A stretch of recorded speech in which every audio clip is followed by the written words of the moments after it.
Hey Froggy friends, Kirostyle here, welcome back to Ace Attorney Investigations 2 Prosecutor's Gambit. Thank you so much for joining me here on stream. Welcome in everyone. Sai, welcome in, congratulations on being first. Kieran, hello, hello, good to see you. Timbit, welcome in. Ash, hello, hello. Luke, thank you so much for dropping by the stream. Hope you're all doing well today.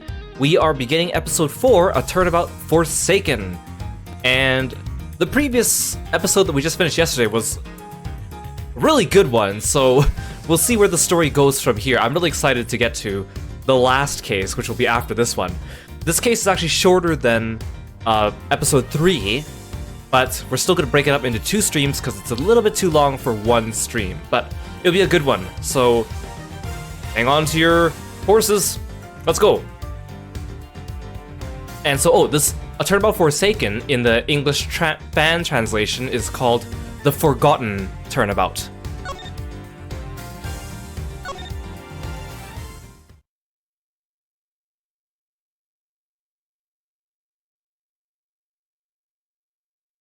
Episode 4, A Turnabout Forsaken. I hereby call this meeting to order. The committee is gathered here in the sight of the goddess to pass fair and frank judgment. The purpose of this hearing is to assess the professional competency of Mr. Miles Edgeworth.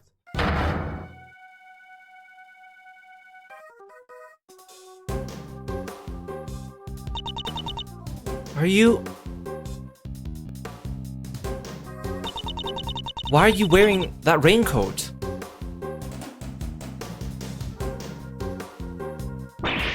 No! Ah!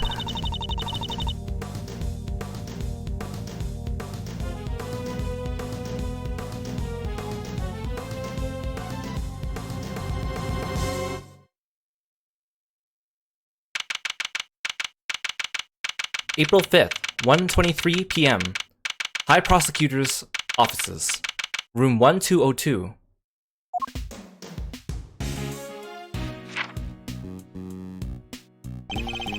Will you please stop pacing, Detective? You're kicking up dust. But I swept the floor 3 times already! Then sweep it a 4th.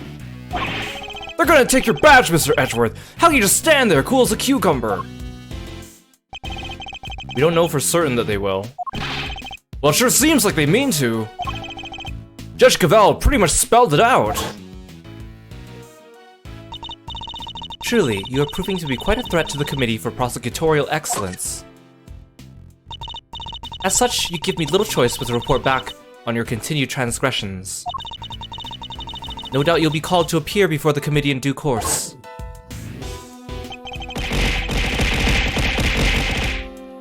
Hey CB, welcome in. She said that I would be called to appear before the Committee, nothing more. Well, I don't care, I won't stand for it. What if we never get to work together again? I'd have thought you would welcome the prospect, Detective. After all, it would mean you could work with someone less problematic. Don't say that, sir. I'd never heard anyone except that stupid committee say you're problematic. You're not just looking for an excuse, are you? To become a defense attorney, I mean. Because I won't let you. You're Prosecutor Miles Edgeworth. Prosecutor, you hear? To become a defense attorney, huh? Circumstances of my father's death set me on the path of becoming a prosecutor. But I'd only been interested in the law to begin with thanks to my father as well. And his work as a defense attorney. Are you gonna keep fighting crime as a prosecutor or help people as an attorney? Something tells me you got a big decision ahead of you. One only you can answer. Are you listening, Mr. Edgeworth? I said I won't let you do this! Really, Detective, there's no need to be so dramatic. Who knows? The next prosecutor you work with might be a little bit more lenient with your salary assessments. Huh? Really? So, no more instant noodles? I mean, no! What are you saying, sir? I don't care about any of that stuff. But you thought about it, didn't you? If only for a moment. Edward, just give him a salary increase. It doesn't even have to be like an exorbitant salary. Just give him like normal pay. He's probably been docked so many times by now. We're busy in here. Come back later.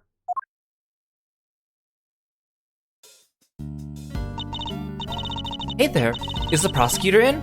Prosecutor Miles Edgeworth. Look, pal, we're busy, don't you get? Wait outside and I'll be with you in a bit. Oh, that's not good. Your face is red as a tomato.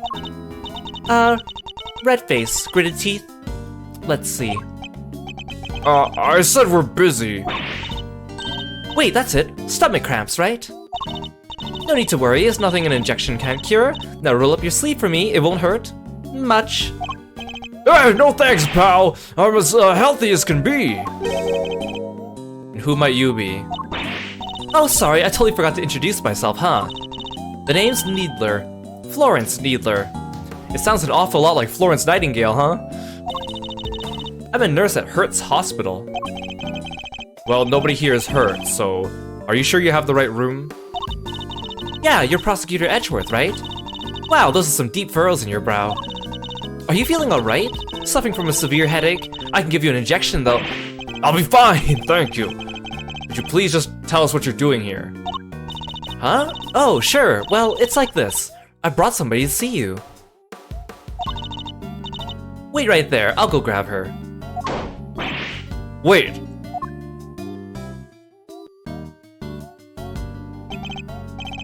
Too late. I wonder who she brought along. If she's here from a hospital, maybe it's a patient. Someone you cut down to size with your trademarks, rape your wit. What exactly is that supposed to mean? See? That right there, sir. When you glare at me like that, I lose the will to live.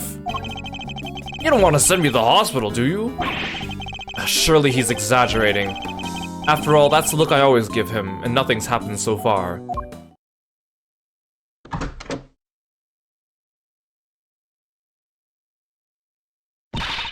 Sorry to keep you fellas waiting. Well, thoughts?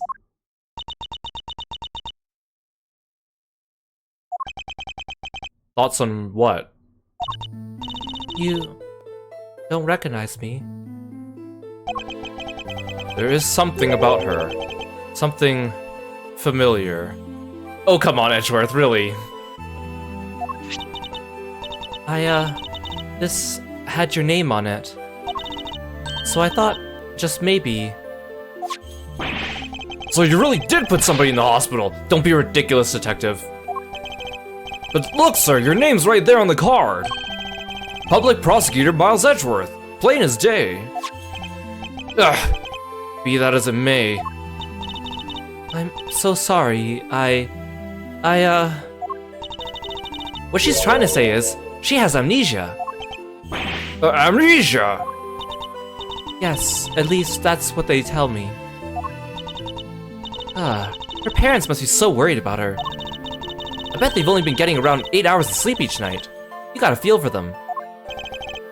Do I, though? Because that's quite a lot of sleep if you ask me. Whoa, tough break. But don't you worry, alright?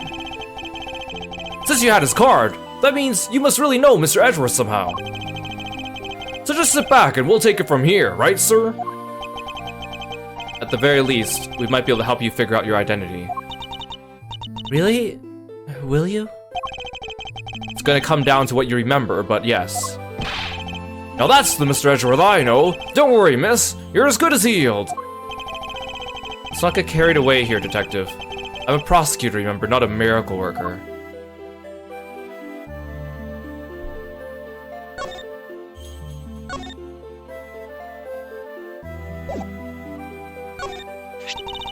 I'm sorry. I don't remember you well enough to accept a gift like that just yet. That's alright. I wasn't offering it to you anyway. Where do we even start? So do you remember your name, miss? I'm sorry. She's been like this since she came in yesterday. So she's only been in the hospital for a day. No way, that's amazing! How'd you figure that out so fast? Ugh. How can one person be so emotionally draining?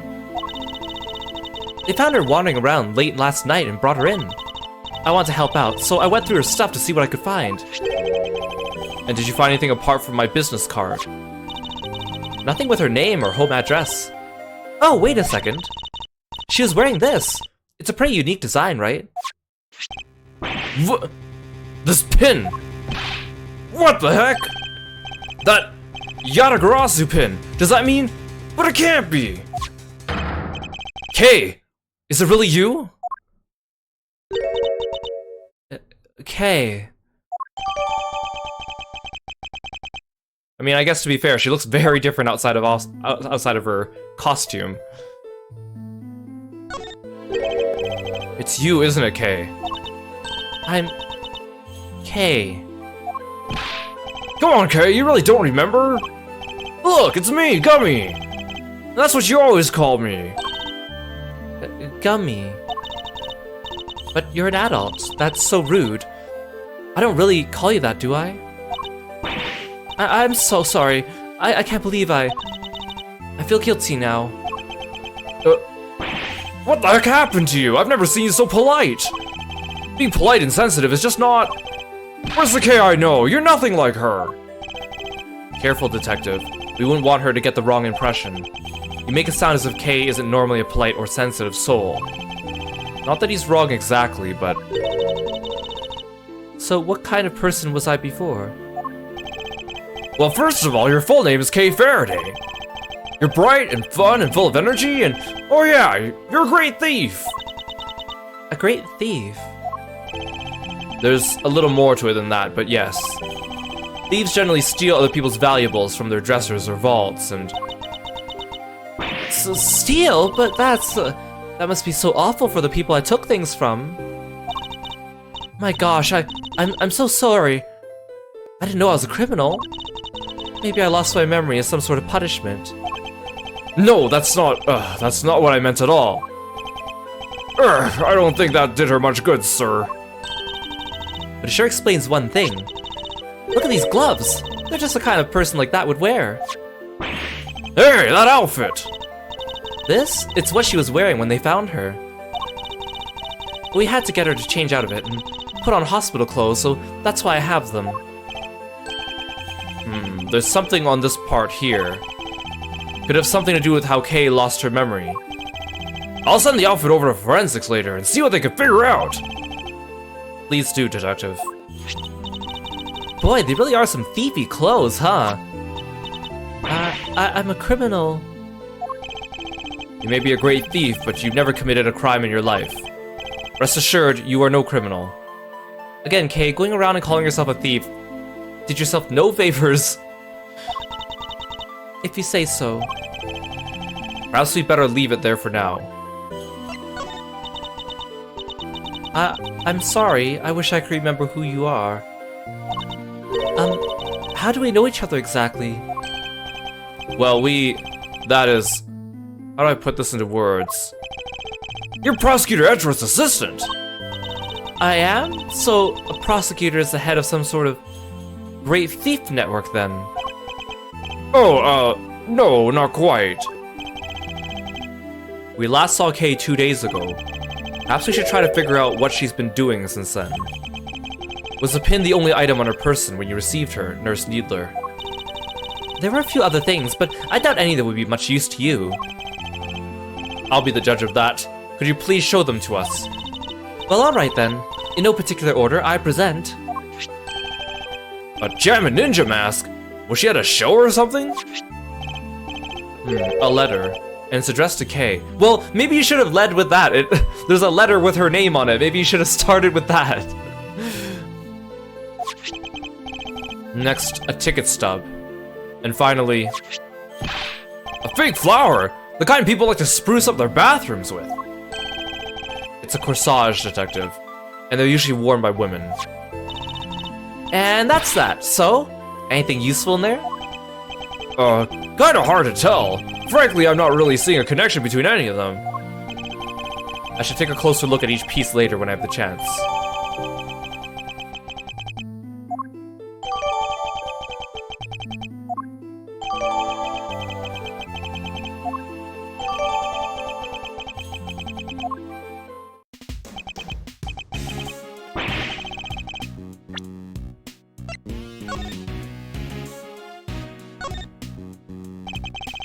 the pin Kei always wears. It's shaped like the mark of the Yatagarasu and is very eye-catching indeed. I can't imagine any thief other than Kei would want to wear it. A mask modeled on the Jammin Ninja's face, made of cheap plastic. A letter Kei was carrying. It is addressed to her. Dear Kei, don't worry. I'll make sure you get your precious thing back. Rosie.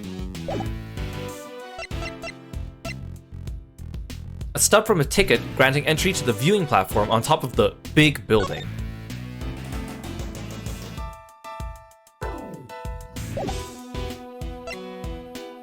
A magenta flower made of fabric that is usually worn on the chest as a decoration, also known as a corsage.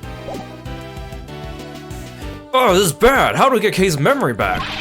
We can't just let her stay like this forever! Calm down, detective. I have an idea. You do? I knew you'd come to the rescue, sir, so what is it? Look closely at the ticket stub. Oh, it's for the viewing platform at the top of the big building. The big building? You know the place? Everybody knows it's silly. It's the hottest date spot in town. They say if a couple holds hands while they're up there, they'll stay together forever. This is yesterday's date, and the ticket is only valid on the date specified. Plus it's a stub, which means she used it, right? I think it's a distinct possibility. Well, shall we go see what we can find? Now, just like that! The only way to figure out how Kei lost her memory is to retrace her steps. But what about your thing with the committee? It's not for a little while yet. We have time. Great, so can I leave Kei with you? That would be for the best, but you don't mind, do you, Kei? Oh, of course not. Thank you. Alrighty then, back to work I go. If you need anything, feel free to give me a holler at Hertz Hospital, okay? I can come running with a syringe or 3, wherever you might happen to be. Yes, thank you. I doubt we'll be needing that particular service. Now then, detective, shall we get going? You too, Kei. Yes, sir! Yes, of course.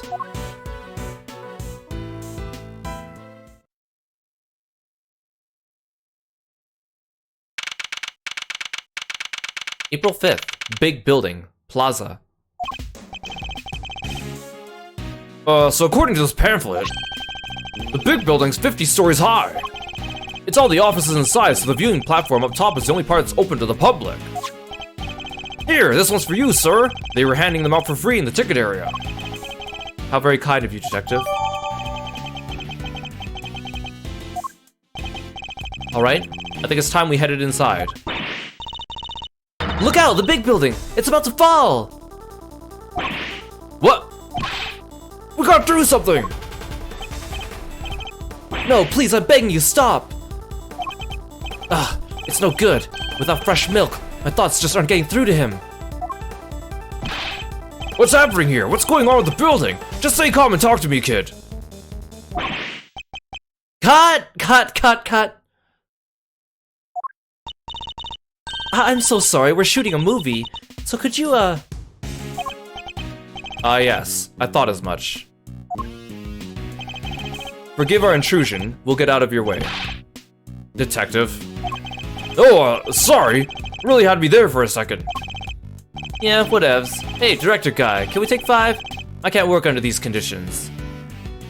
You might notice that this guy we saw in the Zodiac Hall, in the same room with Ron Delight and Desiree Delight. I'm so sorry. Sorry, oh gosh. So they stopped the building from falling down. That's good.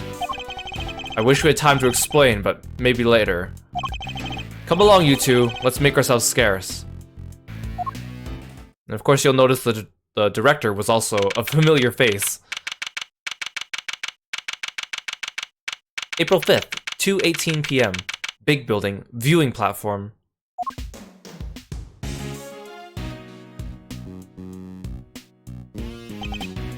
Whoa, get a load of that view! Feel the sun on your face! The wind, it's very strong up here. That's okay, you just stand behind me, or Mr. Edgeworth there. We're both more than big enough to keep the breeze away. Speak for yourself. Well, Kay, does this place bring back any memories?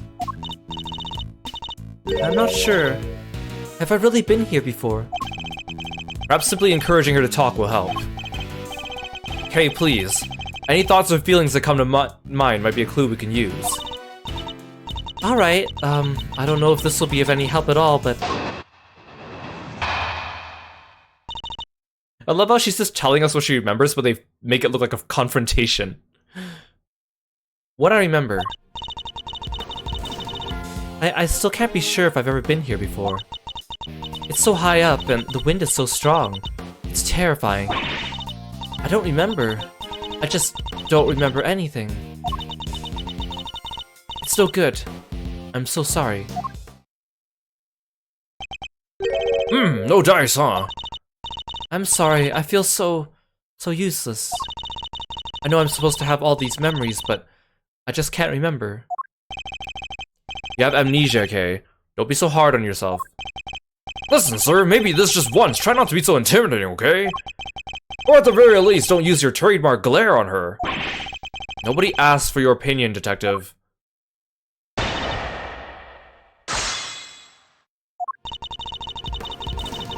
I still can't be sure if I've ever been here before. Well, this ticket stub says otherwise. But I don't remember. I don't remember coming here at all. I can't even imagine wanting to come here.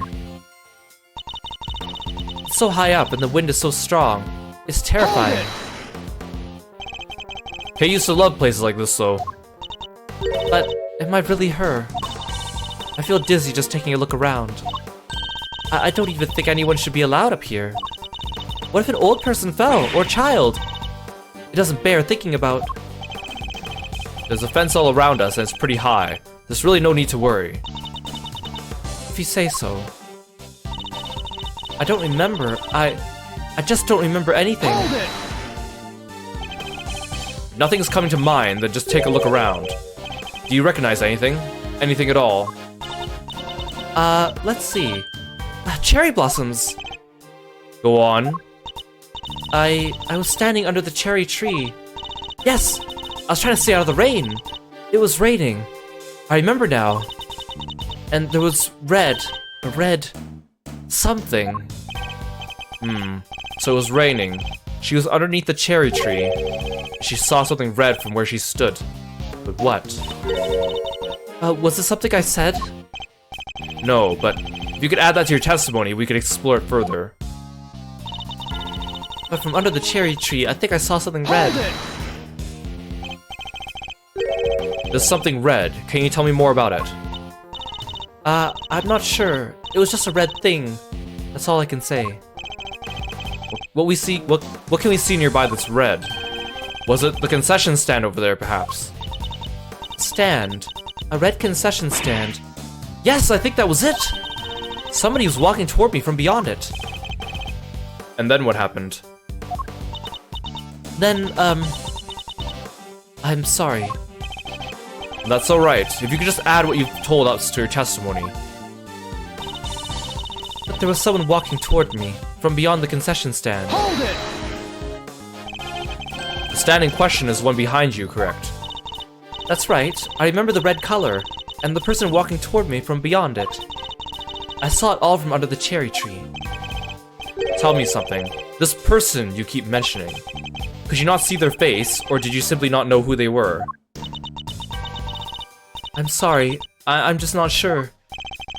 So all we have to go on is a person walking toward her from beyond the concession stand. And the fact she saw this from beneath a cherry tree.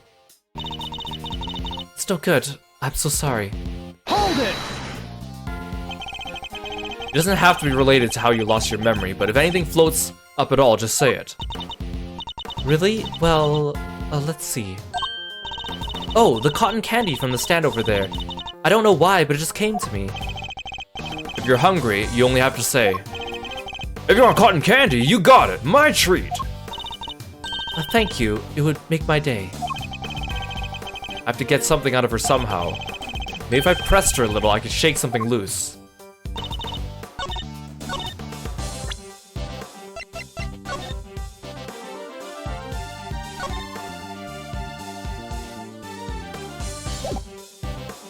Objection!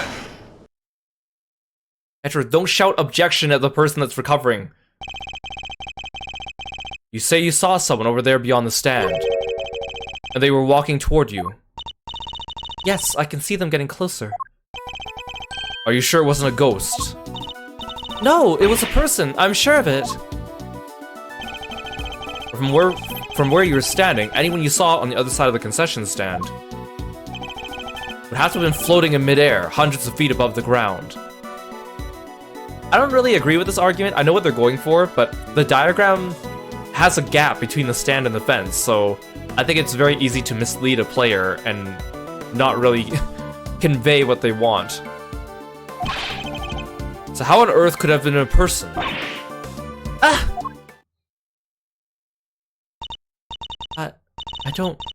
I'm not lying, I promise. Somebody read the stand. Somebody read, and they were on the other side. They were walking toward me, getting closer and closer.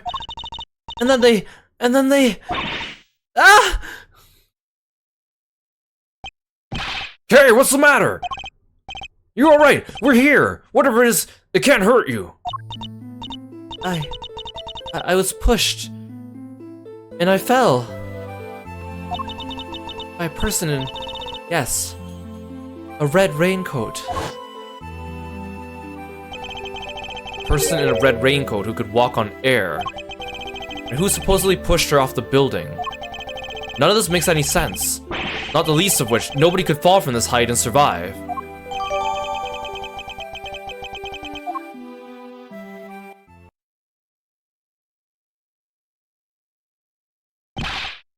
Attention everyone, please stay right where you are.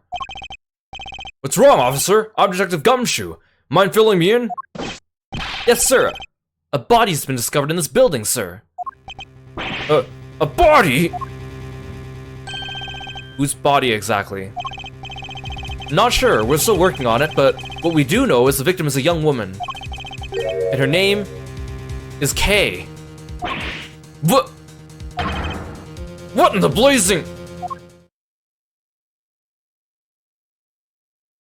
To be continued. That's a pretty early checkpoint.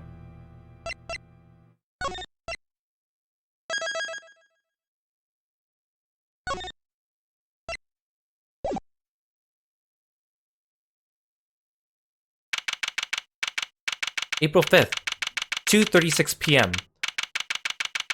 Committee for Prosecutorial Excellence. Chamber.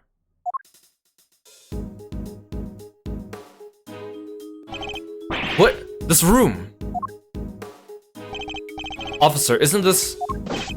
Yes, sir! This is the trial chamber of the Committee for Prosecutorial Excellence.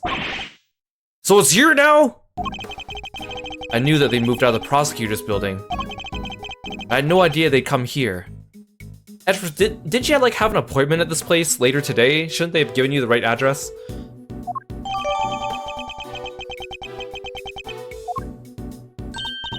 Oh, Mr. Edgeworth. And Kay too.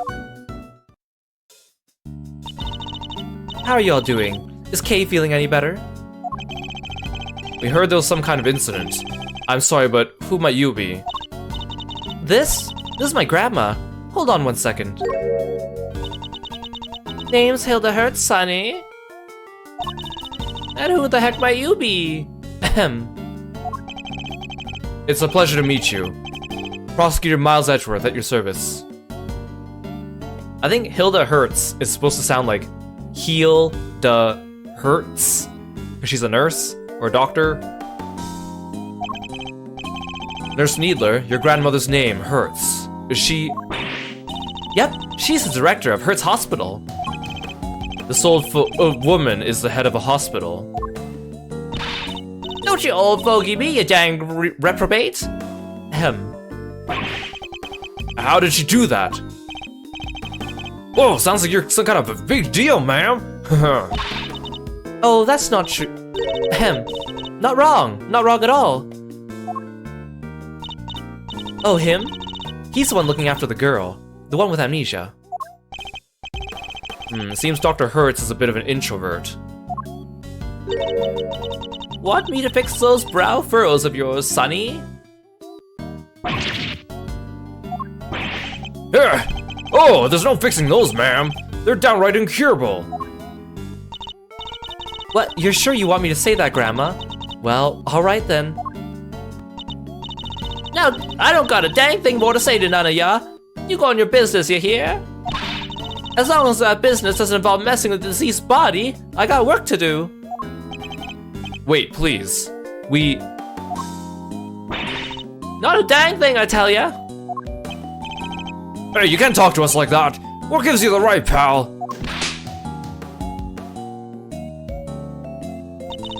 Oh, didn't I mention? Grandma's also a coroner.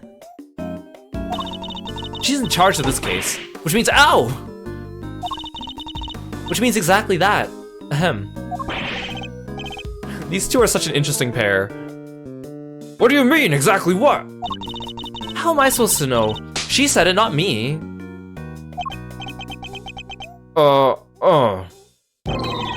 It's like I'm trapped in a comedy routine I can't escape. Well, we've got a body to be looking at. Catch you later, gang, and take care. What the heck is their deal? What does it matter as long as we have permission to investigate? What does it matter? It matters a bunch, sir. What will you do now, Mr. Edgeworth? Examine the scene of the crime, of course. What kind of prosecutor would be if I didn't? Alright, let's get to work. That person over there is called K, right?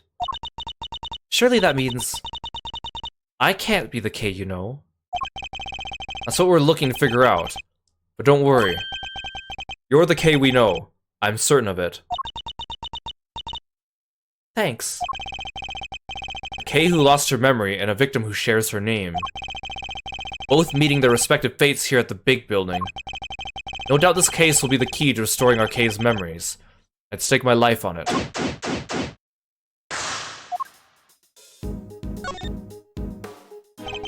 Yes, sir! Can't believe a murder just dropped into our laps like this. It really came out of nowhere. I gotta admit, I'm not much good with surprises. My mind just goes kind of blank, you know? So if you're asking what I've noticed so far, the answer's diddly squat. Well, at least you didn't beat around the bush. That shows intelligence of a sort. Was that a compliment, sir? I'm so honored. My first ever compliment from Mr. Edgeworth. I'll remember those words as long as I live. Thanks for making it awkward to burst your bubble now, detective. Who knew the committee was right below the viewing platform? Save yourselves a walk though, huh, Mr. Edgeworth? Oh, I was checking out the pamphlet again and spotted a blurb about the committee. It's in this side column, the Biggs building, Little Burns. Let's see here. On the 50th floor is the trial chamber of the Committee for Prosecutorial Excellence. It's where puffed up prosecutors are called to get the deflating of their lives at a Souvenir X title. Ugh. So go on up to see faces so sad they make beach blobfish look happy. I don't have a face sadder than a beach blobfish. No, that was the column. I was just reading what it says, sir. So we've got a living K over here, and a not-so-living one over there. Why are they both called K? That can't be a coincidence, right? No, but we'll need to examine the body if we're to find out more. How are we supposed to do that when Madame Pom-Pom won't let us near it? She's simply doing her job, detective. We need to patiently wait our turn. Ugh, fine. In the meantime, maybe I can share a little theory of mine. Hope you don't mind. See, I keep hearing about this cloning stuff they do nowadays. What if somebody made a copy of K? That'll explain the whole mess, right? Let's take a look around the room while the coroner finishes up her examination of the body. I've never been ignored so hard in my life.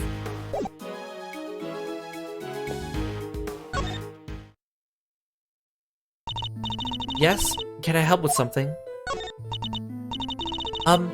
This is quite the room. The big wooden boxes full of books. The big person carved out of stone. The sparkly window. It seems you've even forgotten the names of some everyday objects. Let me try to jog your memory, Kay. Repeat after me. Bookshelves. Bookshelves. Stained glass. Stolen glassware. Law books. Law breaker. Goddess statue. Got this snatch too. Is it just me or all her mistakes pointing in a certain direction? Hey Angora, welcome to the stream. Thanks for stopping by today. You were loudly claiming to be my assistant just the other day, Kay. Do you really not remember anything? Does nothing about me come to mind at all? Oh, maybe I do remember one thing. I remember being on the viewing platform up on the roof. Yes? And you were pointing your finger at me. Go on. And asking me questions with a scary look on your face. That was only a few minutes ago. Oh, poor kid. Literally the only memory of you is trying to catch her in a contradiction, sir. I'd be scared too. I might have even just given up right there and there. Yeah, that'd be the end of me for sure. If you think that's scary, Detective, just you wait. You must remember Detective Gumshoe, Kay. You and he were very close. Yeah, don't I remind you of anything? Remind me of... Wait, I do remember something. I remember Mr. Edgeworth scolding you. And not just once. Hundreds of times. That's no memory, kid. That's just the joy of our day-to-day life together. Isn't that right, Mr. Edgeworth? Joy, is it? I must not be doing a good enough job reprimanding you then. I'll just have to try harder next time.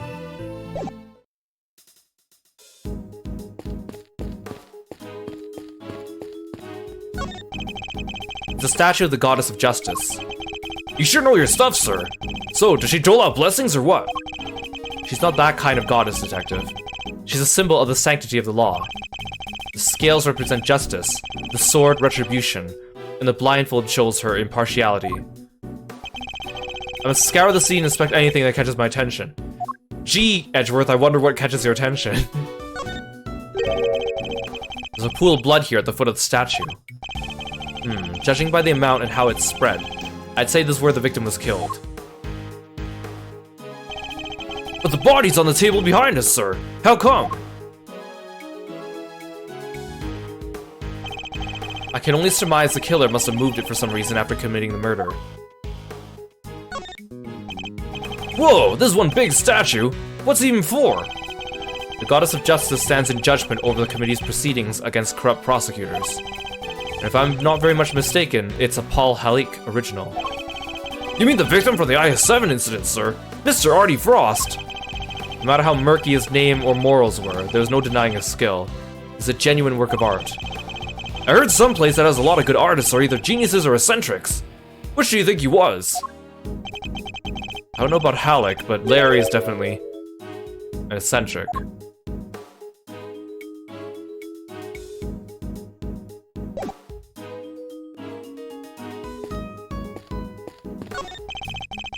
Nice, neatly arranged bookshelves stretching off into the distance. Quite a pleasing sight, don't you think? Sure is, there's not a speck of dust on any of them. Reminds me of my special method for cleaning your office, sir. Sweep, then vacuum, then wipe it all down twice. Then goes on the floor wax and... If only you approach your actual job with the same level of rigor.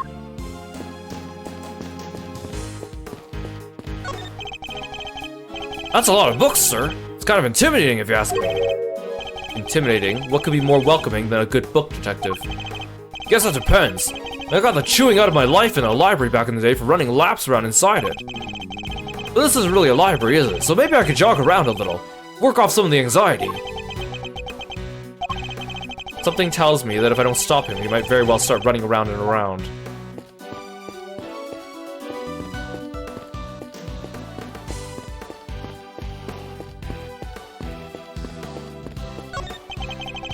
Can't be easy reading books that size, or lifting them for that matter.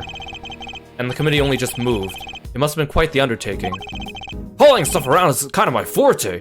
They should have given me a call. Well, if we run into the chairman, I'll be sure to ask if there's more heavy lifting to be done. Yeah, I was joking, sir. I can't be carrying stuff for 50 flights of stairs. I have a real job to do. I was joking too, Detective, but why were you planning on taking the stairs?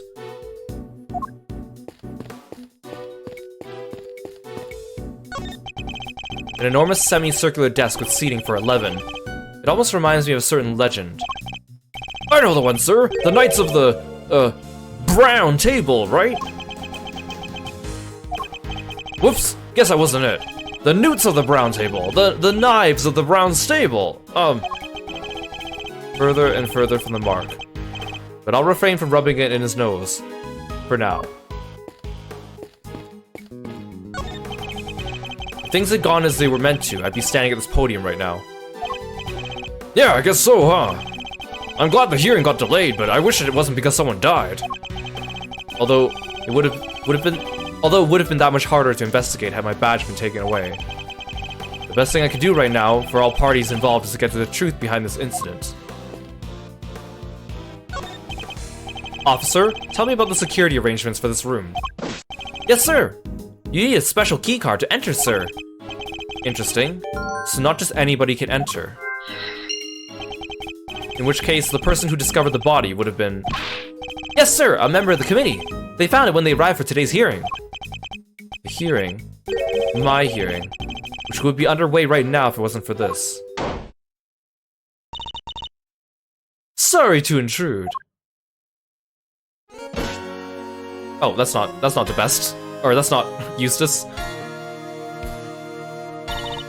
Who are you? Huh? What's that, Grandma? I know that voice anywhere. That's Von Karma's little girl. Oh, so you two know each other? It has been too long, Grandma Hertz. And you as well, Miles Edgeworth. What's she doing here? Franziska von Karma. She's the daughter of Manfred von Karma and a prosecutor like myself. These days, she's mainly been working with Interpol. Though I thought she was supposed to be abroad. Don't look so surprised. Where my investigations lead, I follow, no matter where in the world that may be. Which means there must be some kind of international angle to this case, yes? You know full well I've been pursuing a certain smuggling ring. And that it won't rest until it has been destroyed, and its ill-gotten goods recovered. So the smuggling ring is involved then. That information is to be shared on a need-to-know basis, and you don't need to know. I see she means to be as helpful as ever. Miss Von Karma, was it? Grandma wants to tell you something. I'm about done here. Scene's all yours. In that case, we'd like to examine the body ourselves, too, if you won't mind. I mind plenty. I remember when I heard about you now, ya dang vomit. Don't need no soon-to-be ex-prosecutor messing the place up. Go on, get. Just remember, that's not me saying this stuff, okay? Please, Granny, it's important. What you call it, Granny, little missy? I'm sorry, I didn't mean to offend you. This is going nowhere. I didn't want to have to do this, but... Franziska, I need you to add us to this investigation. We have to see that body up close, or we'll never learn the truth about what happened to Kay. As in, Kay Faraday. Please, you gotta help us out here. Kay needs us. I don't know what you're up to, but... Very well. Thank you. You won't regret it. Of course, I expect to receive a full explanation when I grill you later. We owe you, sir. Big time. I wasn't talking to you, Scruffy. Ah! Well, Grandma Hertz, will you allow them to examine the body? I ain't about to say no to an international big shot like yourself, hon, but are you sure about this? Yeah, I agree with Grandma. Are you sure you're sure? Of course I'm sure. It's my prerogative to judge the whole world in my name. That's just common sense. Of the extremely arrogant sort, perhaps. Suit yourself, but don't say I didn't warn ya. Well, you heard her. Try not to get fired, okay? Don't worry. I'll take a lot more than this to ruin my reputation should things turn sour. Unlike me, who's on the verge of losing my badge.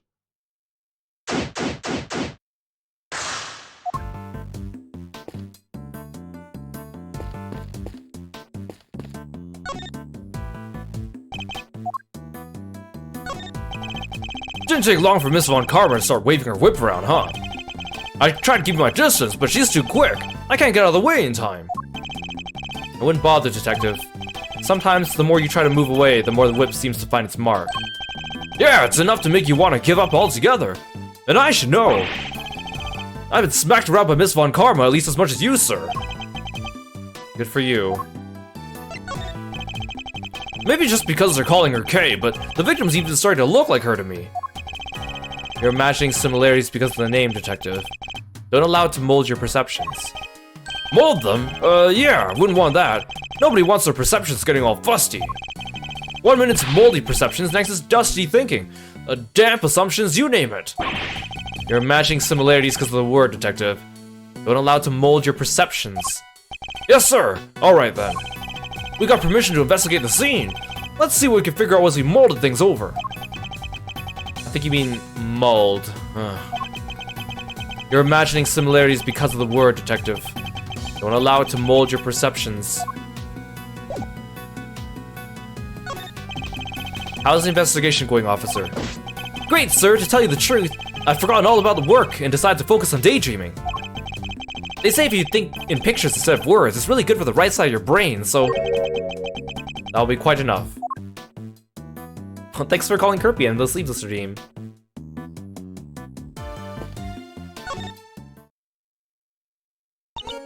Yes, what is it? A murder in the trial chamber, the Committee for Prosecutorial Excellence. This is serious. I did you the favor of allowing you to investigate further. I'll be expecting results. And you'll get them. Would I still be here if I didn't think I could deliver? Come to think of it. Why were you here in the first place? So she doesn't know I was summoned before the committee. That's a long story. Longer than the nighttime and deeper than the sea. How about we save Mr. Edgeworth the trouble and I'll tell it to you myself? On second thought, I don't care why you're here. What's important is we solve the case in front of us, agreed? Wholeheartedly. Wait, but you were the one who asked in the first place, sir! What's that saying again? Whip first, think later. Can't you make it the other way, just for me? Thanks for the stretch, Sai. What are you doing here, Francisca? I thought you were working abroad on something with Interpol. Wouldn't you like to know? But that's top secret, and I have neither the need nor the obligation to tell you. I thought she'd say as much. Anyway, never mind that. Where's the prosecutor in charge of this case? Not that I know who's been assigned, but I was hoping they'd take care of the legwork for me. Yet they haven't even bothered to show up. What in the world could they be doing? Ah! I'm not the prosecutor's keeper, sir! It's hardly fair to whip people who don't deserve it, Francisca.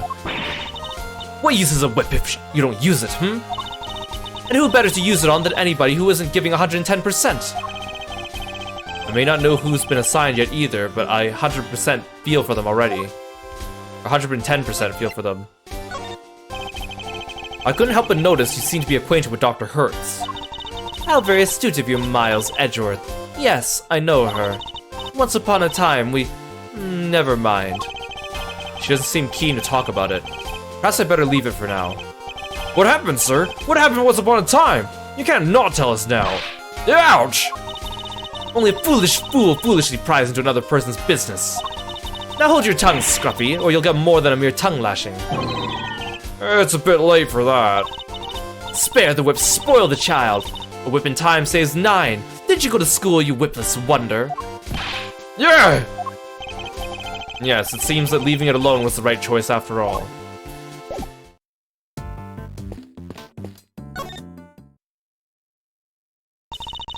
You pesky kids want something? Ahem. Nurse Needler, could you tell me a little bit more about your relationship with Dr. Hertz? Sure, let's see. Well, I've lived with her since I was little. If I got lost when I was out playing, she'd come looking for me till the sun went down. If I fell over and grazed my knee, she'd watch over me till I found the strength to pick myself up. Or to picked myself up. That's quite the heartwarming tale. Very classic grandmother-grandchild relationship. And once I became a nurse, if I stuck a needle in the wrong place, she'd say, "Not there, you bonehead, there!" and she pulled it right out and ouch! Ouch, I felt that, pal! Can you stop talking about needles now? Anyway, so yeah, I can do any kind of nursing thing I need for Grandma now. Thank you. That was a very thorough answer indeed. Even if the story didn't end on a heartwarming note. It's nice they share such a close bond, I suppose. Kiro, welcome to the stream. Thank you so much for stopping by today. It's good to see you. You must be the best coroner in town, Dr. Hertz. I bet you can spot a cause of death in seconds and get it right every time, huh? What do you know about coroning, you big galoot? You don't know the first dang thing. Ouch! You'll have to forgive the detective, Dr. Hertz. I'll make sure he learns not to say such presumptuous things. As if I care. You shut your pie hole and listen, Mr. Smarty Pants. Spotting a cause of death correctly in seconds is my bread and butter. Which is why the one thing that gets my goat worse than anything is folks getting in my danged way. I think that's all she wanted to say. Satisfied? Absolutely. Thank you very much. All we want to do is examine the body for clues. We'll do our best to stay out of your way. I imagine it's because of how serious she takes her work she reacts so colorfully to us. Hertz Hospital is the finest medical institution in the land. It would have to be with Grandma in charge. How about it? You look like you could use some R&R. You sure do, and your luck. We got us an empty suite or two with fancy hot tubs all right now. Thank you, but as you can see, we're in perfectly fine health. We won't be needing a room at the hospital. Yep, fit as fiddles and strong as oxes. That's our motto, right, sir? It may be yours, detective, but I like to think I have a little more going for me than that. That doesn't matter. Hertz Hospital welcomes the hale and hearty, too. Our healthy, so what, stay anyway campaign is in full swing and doing great. Not sick or injured? That's nice. Your room is half the price. Nothing on earth could convince me to spend a night in the hospital for pleasure. This is a one-time offer, you know, so how about it? Come stay at the happiest hospital in town. A hot tub does sound pretty good. And half price? This might be too good to miss. Seriously, detective?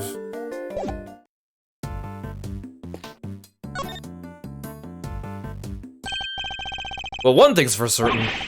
This isn't Kay. She doesn't even look like her. I think we knew that already, detective. Our Kay is standing right over there, after all. The victim looks to be in her 30s. She's wearing a white suit. Could she have worked in one of the offices here in the building? Perhaps, but for now she remains unidentified. The question is, why did the police seem to think her name was Kay? I'm gonna scour the scene and inspect anything that catches my attention.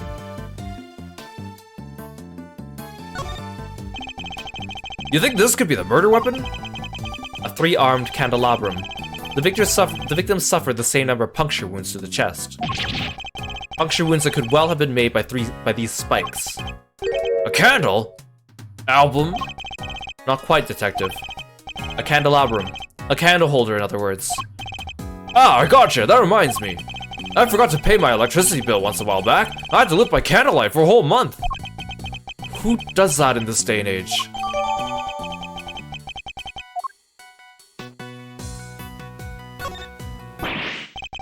This book.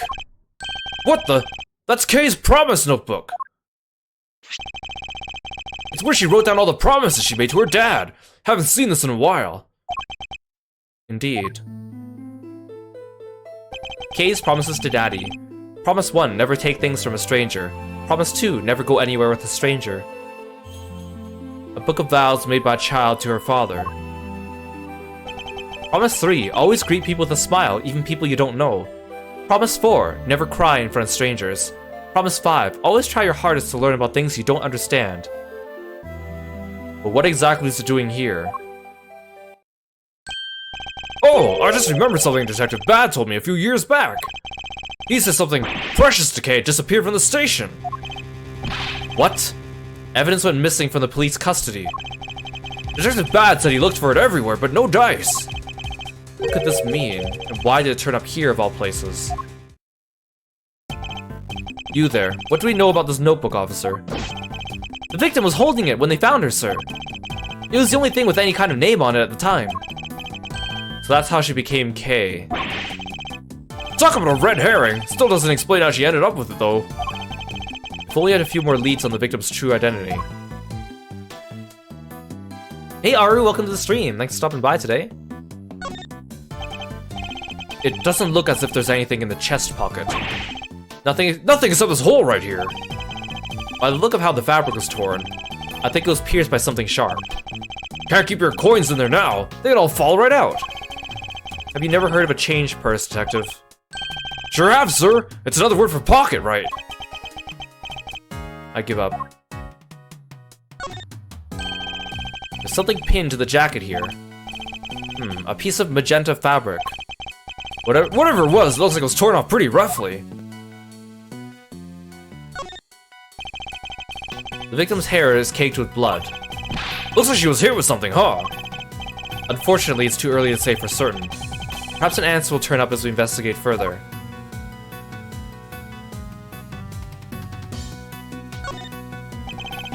It seems she suffered a serious burn to her hand at some point.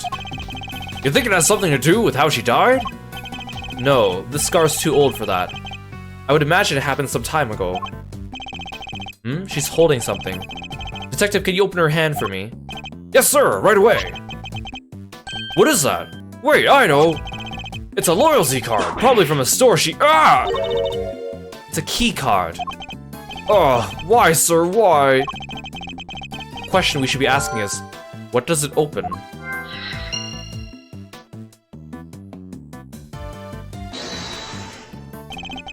Could this be related to the evidence somehow?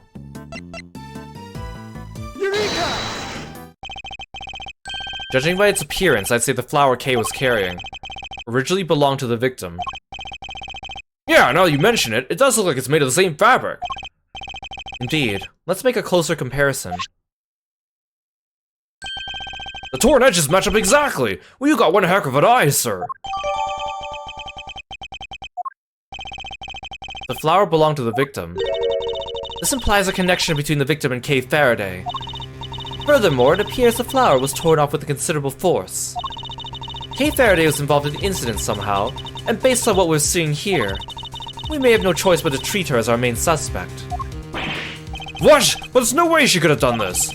I can't even begin to imagine it! There isn't even a murderous bone in her body! Nevertheless, we lack the evidence to disprove such an assertion. For the moment, we're simply considering all the possibilities.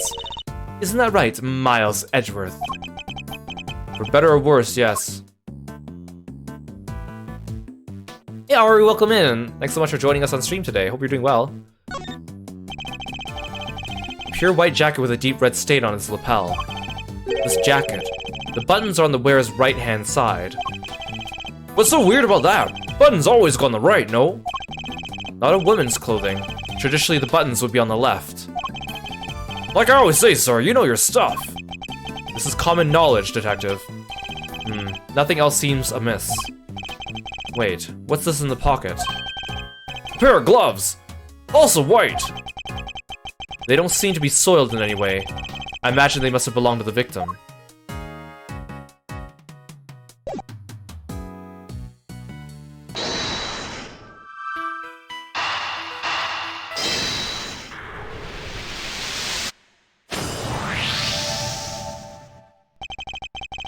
I'd imagine the victim's keycard probably grants access to this room, wouldn't you? Let me go find out, sir. I'm back! They found some details on the keycard of the security system. It's for this room, just like you said. So the victim was about to enter and exit this chamber freely. Or was able to enter and exit the chamber freely. Assuming the keycard actually belonged to her, yes. Indeed.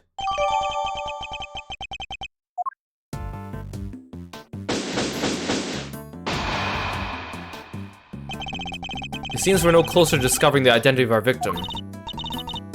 Then, am I really Kay? Can you be so sure? Of course we're sure! What are you talking about? Thank you. And that person lying there? It's someone you may have murdered, but that's all we can say for now. No! There's no way she did it! Isn't that right, sir? Indeed, I don't believe the Kay we know could have done something like this. You're becoming a real softie, Miles Edgeworth. Well, look who it is again. I know that voice.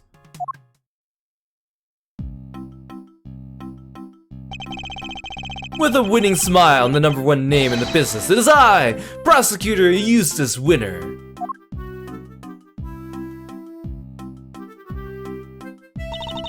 Please forgive the intrusion. Step away from the body, Edgeworth. I didn't call for you and I don't need you. This case is mine. It's what the victim would have wanted. You knew the victim. So it really is her. But be not afraid, everyone, for the goddess of justice will guide us to the truth. She sure will, now that I'm here. Everything's gonna be alright. Whoever did this will live to regret it. I'll show them. Whoa! Miles Edgeworth, who is this imbecile? Why am I getting the death glare? I've got nothing to do with him. Francisco von Karma, I presume. My apologies. I should have introduced myself sooner. Verity Gavel, at your service.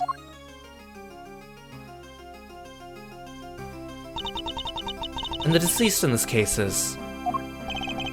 Rosie Ringer, attorney at law, and a member of the Committee for Prosecutorial Excellence. I see. That would explain the key card. So you're the lead prosecutor. Yep, which means this case will be solved in a— Ah! You didn't tell me your name yet, little boy. If you want to know my name, all you have to do is— Ow! Stop babbling and tell me. Now. It's Eustace! Eustace Winner! I think we've established where the balance of power lies in this particular room. Mr. Guy in charge? Here, this is from Grandma. What's this? Oh, the preliminary findings. Looks like it's game over for you, Edgeworth. This isn't a game, Mr. Winner. Alright, that's me done. See you next stiff. Yep, home time. I could murder a bowl of noodles right about now. We're out of here, everybody. Stay healthy.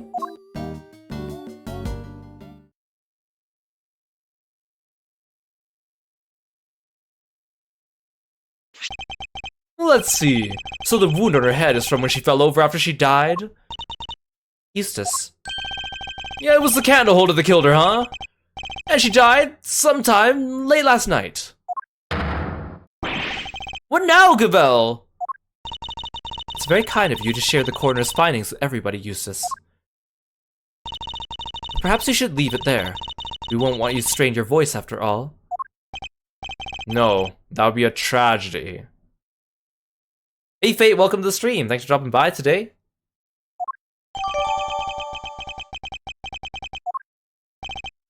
Anyway, that settles it. We need to arrest Kay Faraday. What? What the heck are you talking about? I think Eustace's meaning was very clear. Miss Faraday is the murderer. And though she is dressed differently than usual, this young lady covered in bandages is Miss Faraday herself, correct? See, those two could tell her right away, and then yet Edgeworth and Gumshoe couldn't. You really mean to arrest her here and now? If you do, I'll be forced to object. Loudly and forcefully. And as if further confirmation were needed, there it is. The committee was right to call your conduct into question. It is questionable in the extreme. Please, Mr. Edgeworth, just go. It's fine. Fine? This is anything but fine, Kay. I still don't remember anything. So, maybe I did do it. Maybe I killed that poor woman and I just don't remember. The goddess smiles on those who confess their sins. It is her wish our confessions cleanse us. She applauds your commitment to the cause of justice, as do I. Judge Gavel, Eustace, if you really intend to arrest Kay, could you at least explain your grounds for doing so? I for one certainly don't intend to yield, not until I've seen some evidence to support your accusations. Then allow me, prepare to be hit with a faithful deductive genius, Edgeworth. Why? I think Kay did it. Man, it's like almost a given. If you're a female companion to an Ace Attorney main character, you're gonna get accused of murder at some point. There's only a couple very few exceptions. They call it the human race because somebody has to win it, and that somebody is me. I won this race too. I saw it before anybody else did. Kay Faraday's a murderer, no doubt about it. She snuck into the committee chamber looking to do some of her trademark great thieving. Which means that nobody but her could have killed Rosie Ringer. Thanks for calling Kirby, Fate. Deductive genius, that was a total mess. See, you know you're an idiot when even Gumshoe thinks what you're saying is a mess. And if Detective Gumshoe's saying that, you know it must be bad. Oh, thank you, Edgeworth. That's exactly what I was thinking. I asked you to explain your grounds for arresting Kay, yet you have explained exactly nothing.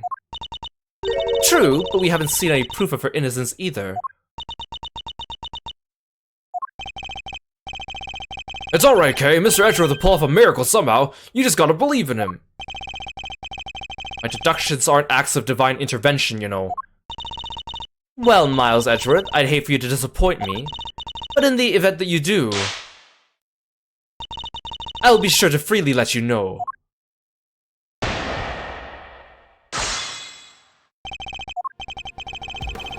They call it the human race because somebody has to win it, and that somebody is me. Hold it! There are two major flaws with the statement you just made.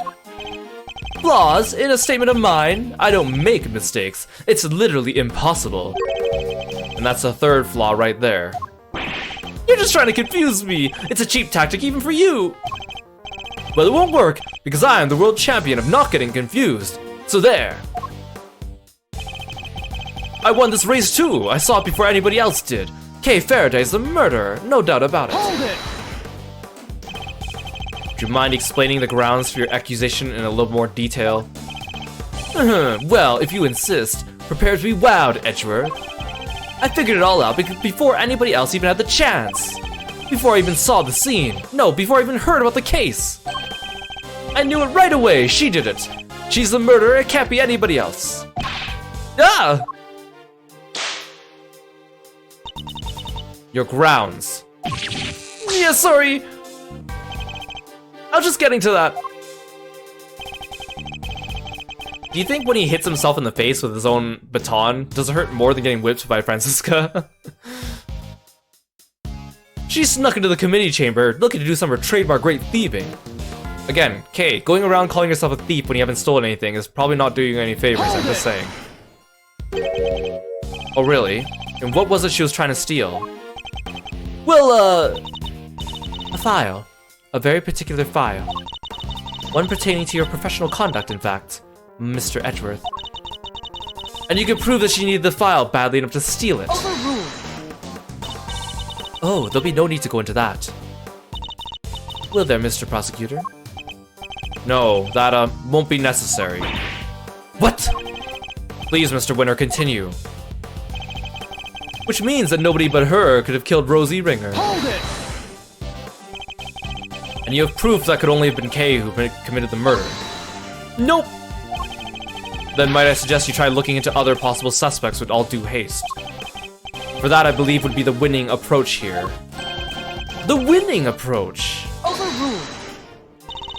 According to the reports we received, the police have found no signs of anyone else's involvement. So you're accusing Kay based on that alone. A little tenuous even for you. And suggesting that there are other possible suspects when there clearly aren't, isn't it? If only I had something that could prove Kay didn't do it. There's obviously a setup, plain and simple. You don't have to. It's alright, Kay. The truth will come out. I promise. I just need you to give me some time. Okay. Kay isn't capable of murder. There's no way she killed Miss Ringer. But I have to prove that somehow, or she'll remain a suspect.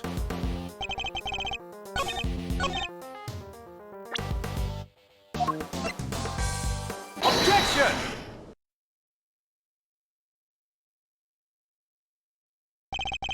Are you familiar with this room, Mr. Winner? It certainly sounds like you are. What can I say? Winners know where winners go. And I'm number 1, and 2, and 3. In other words, the majority of your work is second, if not third rate. Why do you always have to make fun of me?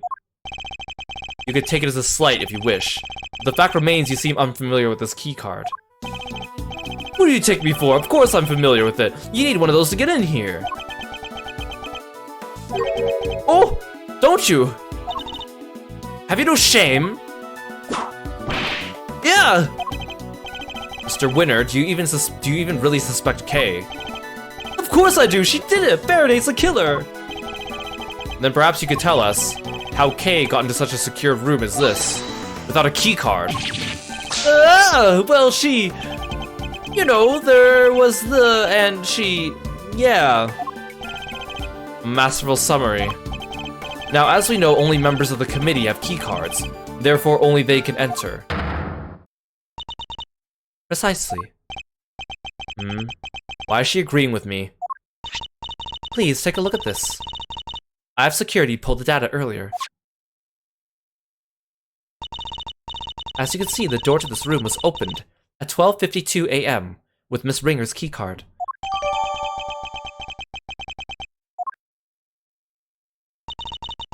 We cannot know for certain, of course. Who's to say the culprit didn't enter the room with Miss Ringer, and then kill her over some sort of subsequent disagreement? It's certainly a plausible theory, but that's all it is. For one, it would require the victim and her murderer to have known one another. Yeah, and Kay didn't know the woman, I'm sure of it. Overruled. How can you possibly be sure of such a thing? That's pure speculation on your part, detective. There's no place for guesswork in the courtroom, or a crime scene. Hard evidence is what is required. In that case, are you suggesting you have said hard evidence to support your theory? Evidence that Kay Faraday and Rosie Ringer knew one another. But of course. What? I have here a letter. Dr. Hertz found it in the victim's chest pocket. Another of the victim's possessions. And you kept this to yourself until now. You planned for this, didn't you? Is that why... It was the candle holder that killed her, huh? And she died sometime late last night. What now, Gavel? It's very kind of you to share the coroner's findings with everybody, Eustace. But perhaps you should leave it there. We wouldn't want you to strain your voice after all. Thanks for the stretch, Kieran. Aha, shall I read it for you? Rosie, thanks so much for agreeing to help with my plan. Now we can both get what we want. Good luck getting your revenge for what happened 12 years ago. Kay. This would seem to indicate pretty strongly the two of them were accomplices, wouldn't you say? Accomplices in a plot to steal from the very room in which we are standing. No!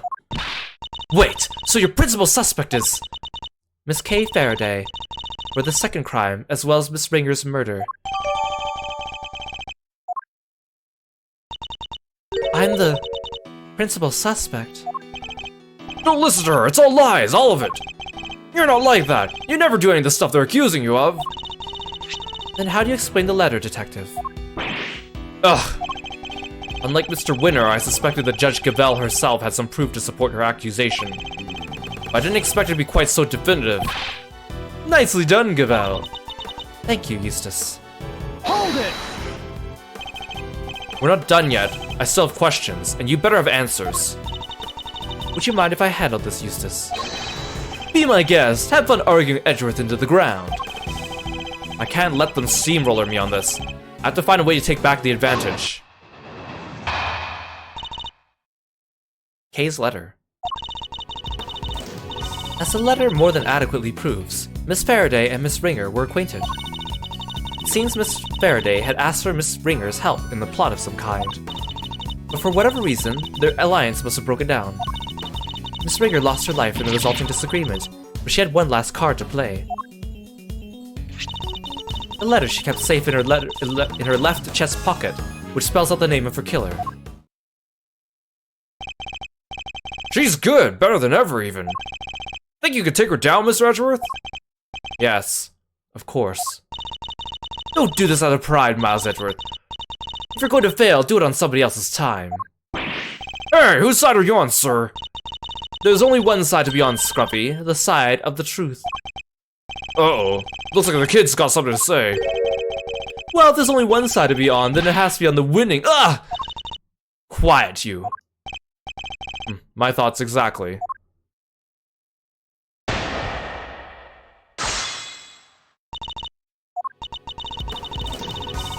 As the letter more than adequately proves, Miss Faraday and Miss Ringer were acquainted. Hold it! What exactly was the nature of their relationship? Miss Faraday was grateful for Miss Ringer's cooperation, just as the letter says. I think that more than adequately describes it, don't you? Now, as I was saying, it seems Miss Faraday had asked for Miss Ringer's help in a plot of some kind. Hold it! Can you tell us any more about this plot? The letter implies a theft. And it was written by your friend Faraday, making her the prime suspect. Case closed. Objection! Anybody could forge a letter. It's not conclusive proof of anything. Overruled! I also seem to recall Miss Faraday referring to herself as a great thief on more than one occasion. She's on sabbatical. How can you be sure of that? It's unlikely she would tell you if she had resumed her activities, surely. Perhaps she took up stealing again and simply chose to keep it from you. I can't prove that either way right now. She knows it. As I was saying, it seems Miss Faraday and Miss Ringer were involved in a plot to steal something. But for whatever reason, their alliance must have been broken down. Hold it! Whatever reason, could you be a little more specific? Not at the moment. But I am sure our investigation will uncover any number of possibilities. Whereas your lack of proof that Miss Faraday is innocent continues to be a major problem for you. Objection!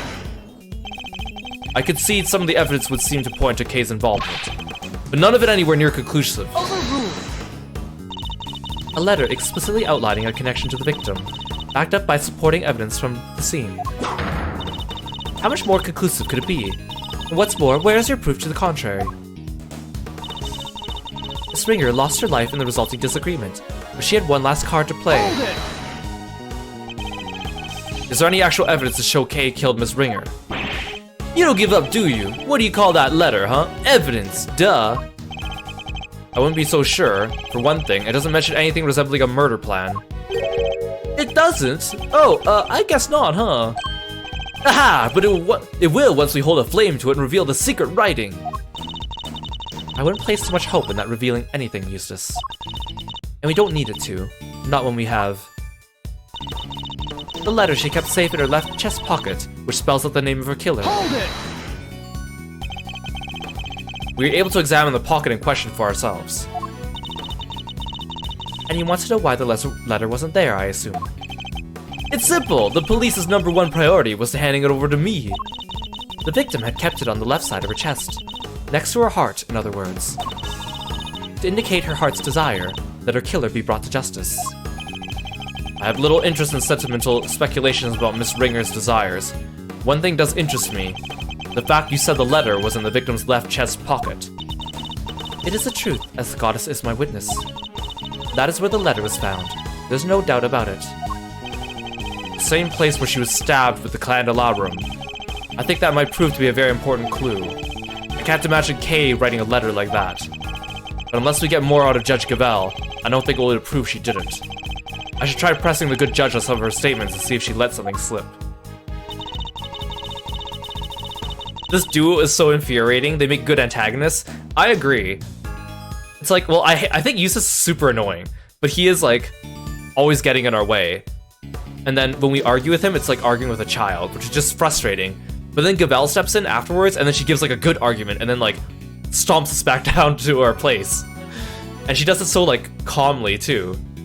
These two have such an interesting dynamic. I have so much to say about these two when we finish the game. I still think Eustace is annoying as heck though. I don't like him.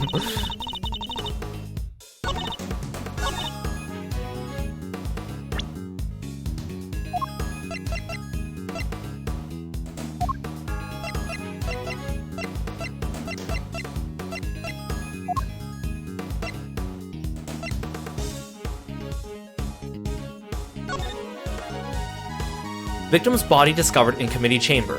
Preliminary findings placed time of death at sometime late last night. Cause of death is a set of 3 puncture wounds on the left side of the chest inflicted by a candle holder. Victim also suffered a head injury post-mortem. Other remarks. Prominent burn mark on back of victim's right hand. Signed, Hilda Hertz, coroner. Yeah, I can see why Eustace is popular in the fandom, but I didn't expect him to be that popular. Like, I see so many people just absolutely, like, cheering his praises, and I'm like, not for me. Like, he's dumb, but not, in my opinion, he's not dumb in an endearing way. He's just dumb in an annoying way. Gumshoe's dumb in an endearing way. Eustace is dumb in an annoying way. I think it's also because, like, Gumshoe kind of knows that he's not the smartest person, but he tries his best. But then Eustace is like, he's dumb, but he thinks he's the smartest. That's what makes him really infuriating to me. I hate that type of personality so much. It makes me think of, like, the people on... Okay, it makes me think of people on Twitter when they post opinions that are completely wrong, or argue against something that is in a way completely wrong, but they think that they're so smart and on top of things that they don't listen to anybody else. And there's so many of those types of people on Twitter. That's what Eustace reminds me of. Objection! Oh, I think I put it on the wrong statement. There's a clear contradiction in your testimony, Judge Cavell. Silence. Such statements will not be tolerated by the court. And why not? What precisely is wrong with my statement? For one thing, the fact that you clearly do not believe it yourself. No! Was it that obvious? I gotta be more careful next time.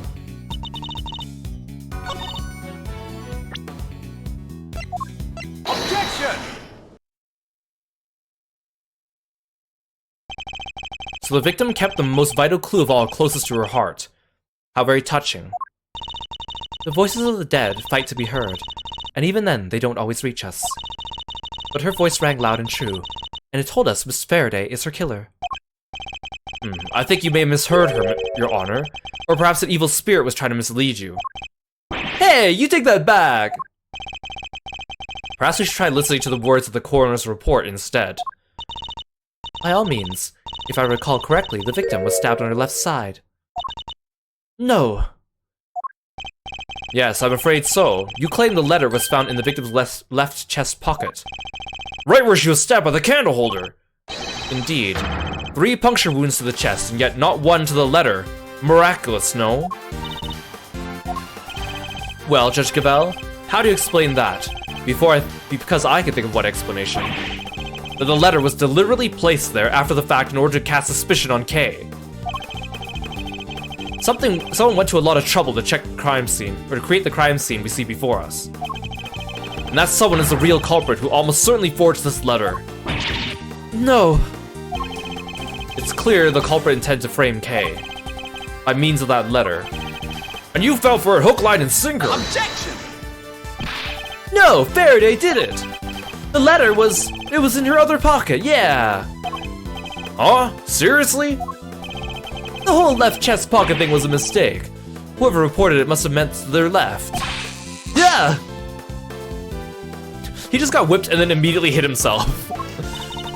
Stop your foolish floundering, you foolishly foolish fool, or you're just that incurably foolish. Usually I feel bad for whoever Francisco's bullying, but if it's Eustace, I'm okay with it. Why do you keep whipping me? And stop making fun of my deductions. Ah! There, I saved you the trouble of disciplining him. Yes. Even though I had no intention of doing so. The letter is stained with blood, which suggests it had indeed been placed somewhere near her left side. Therefore, I doubt it was some sort of mistaken report.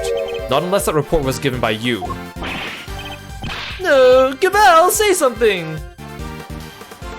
Yeah, he's literally a Twitter rage baiter.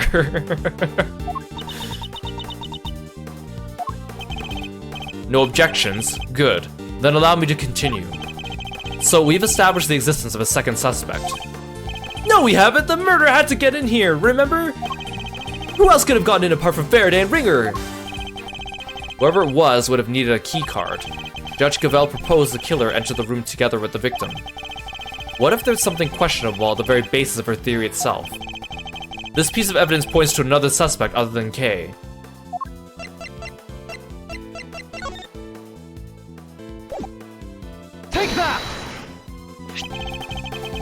Look again at the keycard record provided by Judge Gavel a short while ago. As already noted, the victim's keycard was used at 12:52 a.m. But you will note that someone else's keycard is also listed. A mystery person who could have entered beforehand and lay in wait for the victim, you mean?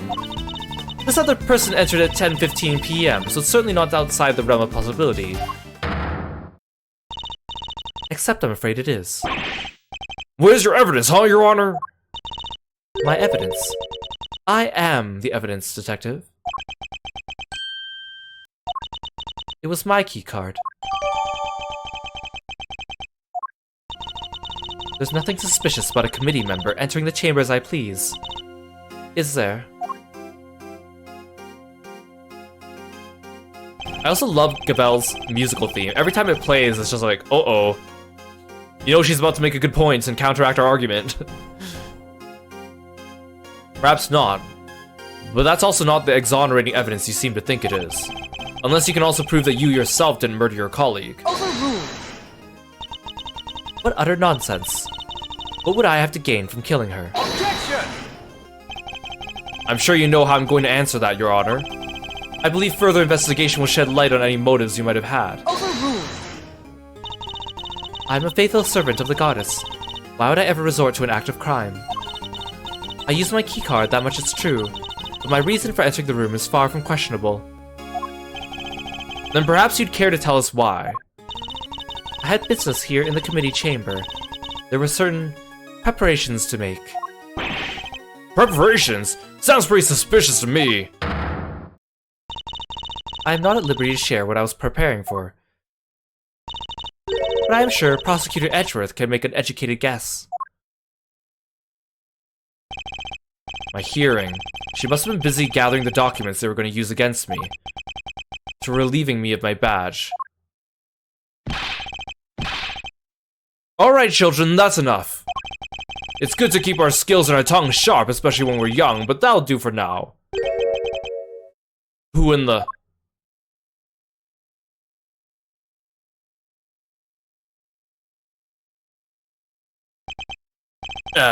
Really takes me back to the days of my youth. Back when I would wrangle with a certain detective.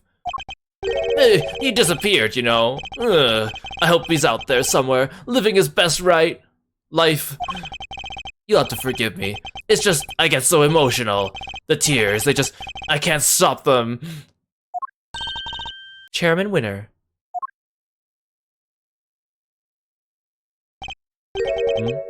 Winner. Ah, Verity, my girl, do you ever stop working? Your dedication puts us all to shame. And is this young Francisca I see before me? Dear child, when did you get so big?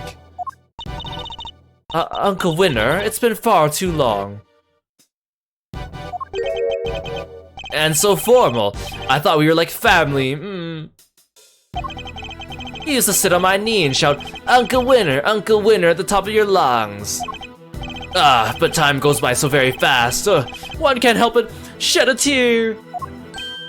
Dad, what are you doing here? What am I doing here? A committee member has been murdered and you're in charge of the case, my boy. What is this? Bring your pops to work day. Silence. Do you have any idea who he is? This man is practically the right hand of the goddess herself. The former chief prosecutor and the current chairman of the Committee for Prosecutorial Excellence. Now, Verity. There's no need to bring all that up. I'm just a harmless old man, really. That's why my theme music sounds so innocent, right? Allow me to apologize for the detective's rudeness. I am Miles Edgeworth, correct? And your little subordinate Dick Gumshoe. I'm Excelsius Winner. Father to this idiot boy, among other things. My wife and I were so happy when he was born. And now she's gone too. Heaven only knows to where. Dad, Here, use my handkerchief. Thank you, son. You're a good boy. In your own silly way. Hey, Matt, welcome to the stream. Thank you so much for dropping by. Like father, like son, I suppose. though it's hard to say who's the bigger fool. Well, Verity, how goes the investigation? Thank you for asking, sir. We have identified a prime suspect, 1K Faraday. We are currently trying... Objection! You don't have nearly enough to make her your prime suspect, and you know it. Or have you forgotten what we just discovered in the letter? Objection! I told you, that was just a mix-up. They got the wrong Ah! Don't test my patience. Alright, that's enough. Let's all just calm down, shall we? I'm sorry you had to see that, sir. My humblest apologies. I think you've all made your cases very clearly. All except you, Eustace. What? But Dad! We are prosecutors, and it is our duty to identify suspects and bring them to justice. But I wouldn't dare call someone a suspect without evidence or motive. Please, Mr. Edgeworth, I know all about your relationship to the accused. Thick as thieves seems pretty apt, based on what I've heard. Here's no criminal, she helped us catch the bad guys loads of times. Much about this case is still unclear, sir. Please, you have to let us... it's heartwarming, really. The bonds of friendship are so strong among the young.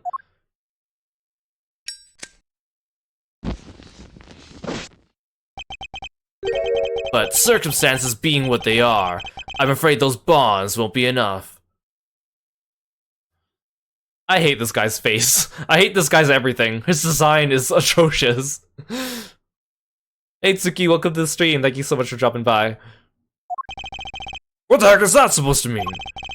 The prosecutor's office needs this case cleared up as quickly as possible. Time is oh so precious, and we have so little of it. And there are so many other cases. Ugh. I'm sorry, but you understand, of course, don't you? Ugh. Alright, Miss K. Faraday. Time to come along quietly. Yes, sir. You're not taking her! She's innocent, I tell you! To defy the chairman of the committee is to defy the law itself. Is an act so brazen, a hearing will be necessary at all. Are you prepared for Mr. Edgeworth to lose his badge over this, detective? Yeah. So either Kay goes down or Mr. Edgeworth loses his badge. What the heck am I supposed to do? You use this badge to shield yourselves. Oh, how the committee too has fallen. Kay, you're innocent. Don't let anybody tell you otherwise. Thank you. We've only known each other for a short while, but you've become very kind. And I'm sorry. Sorry for being a criminal. Your contrition has been noted, Miss Faraday, as will be conveyed to the Goddess of Justice. Ugh. What in the world should I do? When I was little, all I wanted to do was be like my father. To become an attorney and fight for those who can't fight for themselves. But now, my fate is tied to that of this one tiny badge. One tiny badge against the life of a dear acquaintance. Who am I kidding? There's nothing to weigh up here. I guess this is it. Goodbye, Mr. Edgeworth. Hold it! Judge Cavell, a moment, please. Yes, what is it?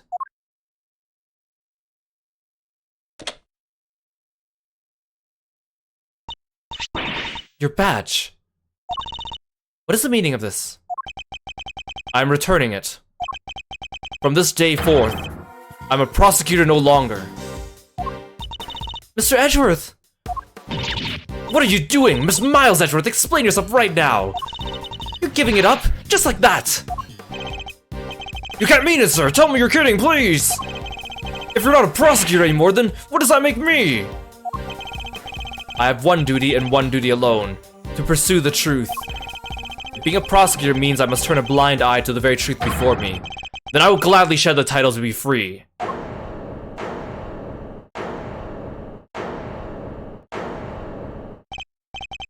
I'll carve my own path, one I believe in.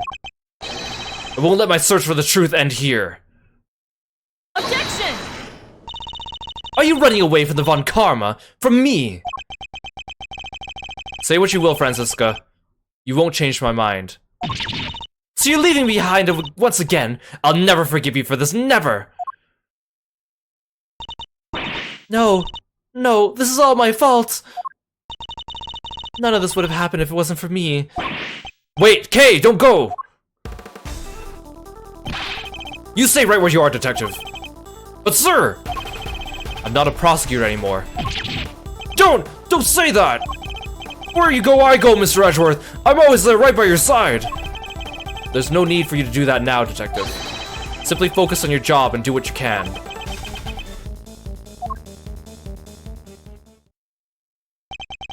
Well now, this is no good, is it? We've let a dangerous criminal run free. I try, and yet it's never enough. There's no need to worry, sir. We'll set up a cordon. She won't get far.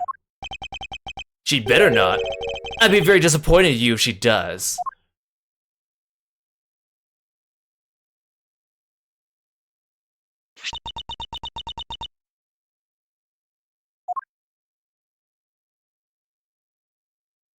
To be continued. Is that exciting? What a twist! I love the friendship between Edgeworth, Kay, and Gumshoe. They're so willing to, like, give up things for each other. It's so endearing.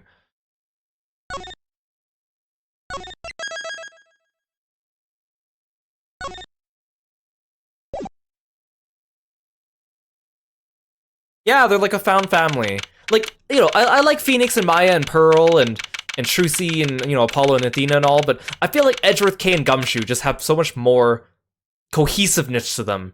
Especially because, like, Phoenix hangs out with, like, different people in every case, right? And it's very rare that they're all kind of together at the same time, while Edgeworth, Gumshoe, and Kay have been together for every case, and it really feels like they're all helping. Like, the way the investigations games works, right? Especially we saw that in the last game as well.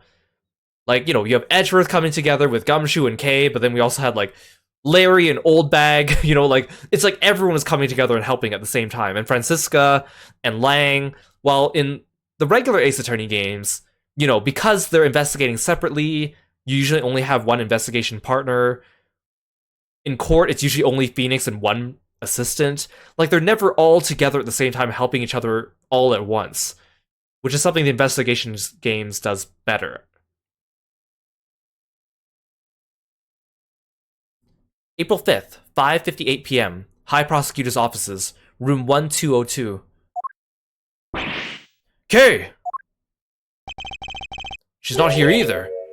Where are you? Well, obviously they didn't do a good job of setting out that cordon if she made it out of the building and possibly to Edgeworth's office.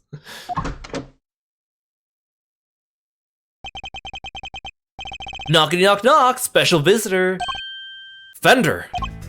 Whoa, talk about an unhappy face. Everything okay, big guy? You won't earn yourself too many admirers looking like that. What are you doing here? Has something happened? Has something happened, he asks. I'll say. It's been all over the news. A murder in the committee chamber. I'd call that a happening, alright. What with your hearing being today, I thought, well, I couldn't help wondering if you were involved. They're reporting it on the news already. Heck yeah, a dead lawyer, a young woman on the run, they're lapping it up. It's crazy stuff, but compelling too, I gotta admit. So, are you gonna give me the lowdown or what? Well, actually... Whoa! Maybe warn a guy before blowing his mind next time. Things are even crazier than I thought. This isn't a joke, Fender. Kay's out there somewhere, all alone and without her memory. Not to mention being the suspect in a murder. That definitely doesn't make things easier. But where the heck could she have gotten to? You sure she doesn't remember Zip? I thought she might have come here, but... No luck, huh? Can't say I'm surprised. Sounds like she thinks she's done you wrong. She wouldn't want to cause you even more trouble by rocking up on your doorstep. You think I don't know that? But I'm out of places to look. Hey, take a chill pill, compadre. This isn't like you. You're wound up tighter than a clockwork monkey, which isn't a bad thing necessarily. After all, it's got even you running from pillar to post looking to save an innocent from jail. Acting like the attorney I know you were born to be. Look, Fender, I may have given up my badge earlier, but that doesn't mean I've decided to become an attorney. However, Kay isn't just some suspect in a murder to me. She's somebody I've come to know very well, even if we've only been acquainted for a short while. And she'd never harm a fly, let alone another person. Blow my mind twice in 5 minutes, why don't ya? Kid's lucky to have you in her corner, champ. I hope you don't mind me saying this, but that's quite the bond that's sprung up between the two of you. Enough to make me and your old man's a run for his money, even. It's nothing like that, really. She just likes to involve herself in my affairs. Huh, you could say that again. From what I've seen, she likes to charge into things no holds barred. But she's done you some good, I can tell. You two make a great team. Can't say I'm not a little jealous, seeing as my partner in crime's no longer around. Anyway, you need to track her down. Connections like that don't grow on trees. I should know. Alright, how about this for a plan? You're fresh out of ideas about where she could be, and you can't just walk the streets shouting her name. So why not go back to the source? Look into how she lost her memory in the first place. You just might turn up some clues that'll help narrow things down. That's not a bad idea. Based on what she told us, it sounds like it all started at the big building. Then that's where we're headed. Next stop, the big time. Maybe you can give her face the good news. Maybe you can give your face the good news on the way. Kay won't come frolicking back to the fold if the first thing she sees is you scowling like that. Very funny. Bender is truly a force of nature all on his own.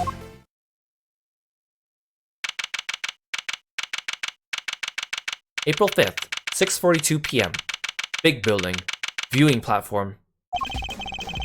The sun sure set quickly. Not even a murder on the premises could make this place close its doors. Gotta chase that last dollar, huh? There's hardly anybody around, though. Guess we got the whole place to ourselves. Bender, do you not see the people right behind you? First step towards proving Kay's innocence is to figure out how she lost her memory. Earth to Miles, we got some sleuthing to do. This rooftop paradise is all ours. Let's focus up and do what we're good at for Kay, alright?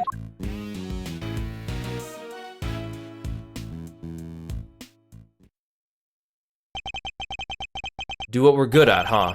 I suppose I should be grateful there's at least something we can do.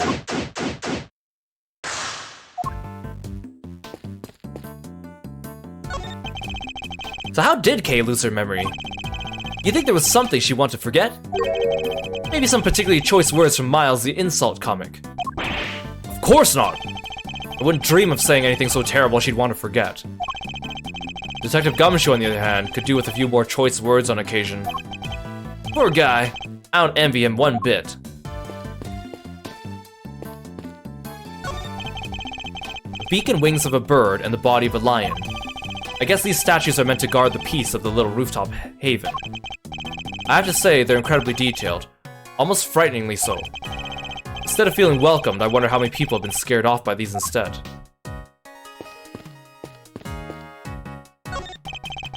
It's a pretty sizable cherry tree. Its flowers are just the cusp of full bloom.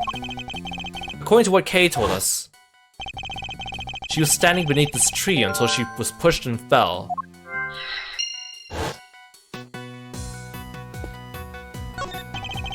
So the person in the raincoat that Kay saw supposedly approached her from the direction of the concession stand,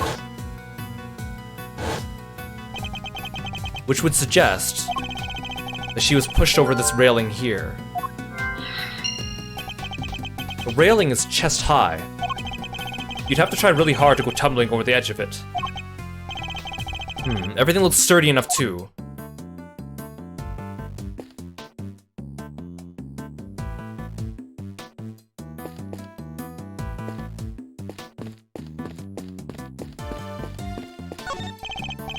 Pegasus, the winged horse of legend. No, wait. Isn't that a horn on its forehead? So, it's a unicorn? No, that can't be right either. Unicorns don't have wings. What's this? There's a little plaque there at the bottom showing the name of the piece. Contradictions. That'll teach you to bother engaging with such things.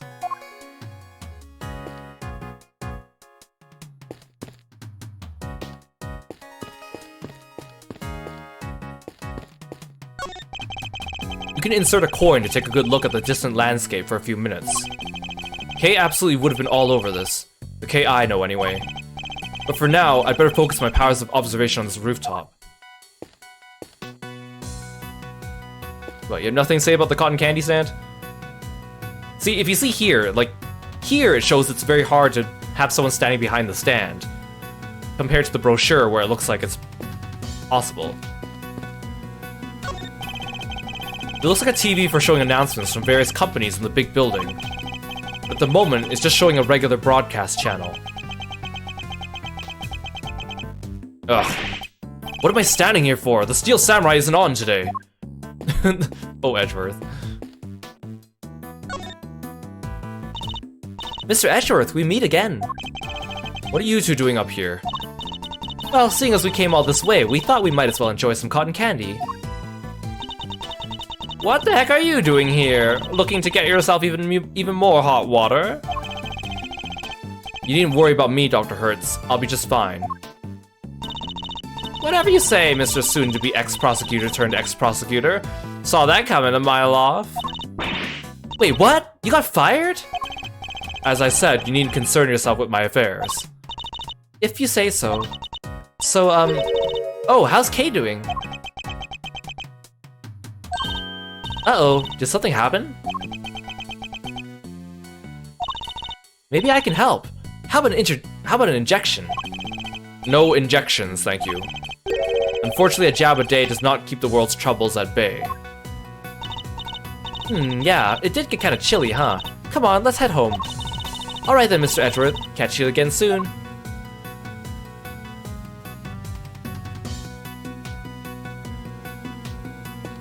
Oh, now I can examine the cotton candy stand. Hey you! Yeah you! How about some delicious Parting Clouds cotton candy to brighten your day? Parting Clouds. Is it named for the fact that we're so close to the clouds up here? Is there someone in that stand? The flag perfectly covers their body?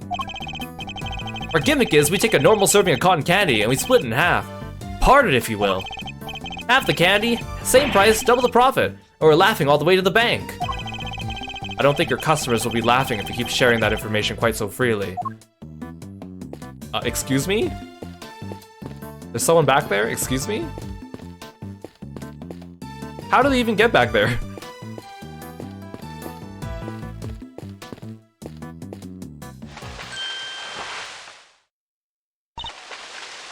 Ah!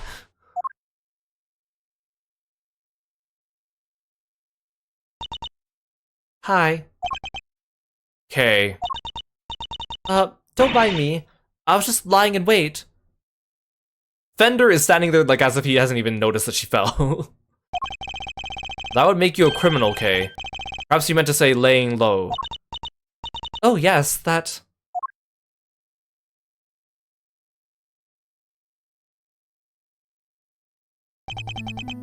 Nevertheless, I doubt people will look kindly on a suspect, haunting the site of the supposed crime. Surely you understand that even in your current state. On top of which, while you've been playing hide-and-go-seek, I've been worried sick and frantically trying to find you. Are you mad at me? Of course I am. Now, what were you thinking coming back here? Did you think your amnesia would excuse your recklessness? No. I came to try and help you get your badge back.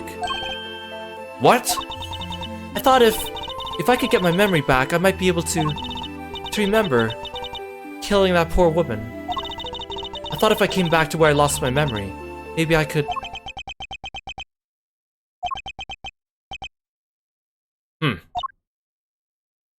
Huh? There's one thing you haven't lost, you know. Your ability to surpass my expectations at every turn. I couldn't be more certain that you're the Kay I know very well.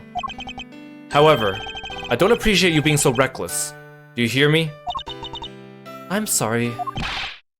Seriously, Miles, you're killing me here. You're banking good guy points and then you went and blew it by blowing your top? Good to see you, kiddo. Glad to see you're safe. Come on, bring it in. Okay. That's the spirit. Not now, Fender. Yeesh, I was just trying to lighten the mood. Live news now coming from the big building where a shocking murder took place earlier today. Police continue their hunt for a young woman known to have been present at the scene. She's considered the prime suspect, and police say no effort is being spared in trying to track her down. Ooh, mama, they're not messing around, huh? Well, team, what's the plan? Looks like the clock's ticking down, and fast. Indeed, it's only a matter of time before they find us. Alright, first things first. Kay, you're sticking with us from now on, capiche? But I've caused you so much trouble already. You can hardly make things any worse for me at this point. Mr. Edgeworth. Then it's settled. We're in this together like the Three Musketeers. Miles here will be in charge of proving Kay innocent. And I will, believe me. So I'm gonna need you to do everything you can to help him with his investigating, okay, Kay? Yes, of course. Great, now we've got to move quick. Can't be getting bagged by the boys in blue before we've even started. You two may not have any more to lose, but your Uncle Eddie sure does. Gregory would never forgive me if I got the family office shut down. Thank you, Fender. I'm sure I owe you more than I'll ever really know.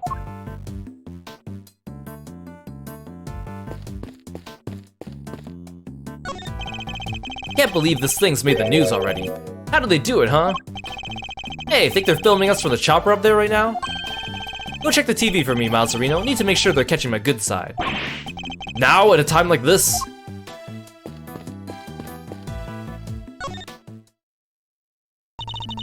I hope I've been a help to you so far.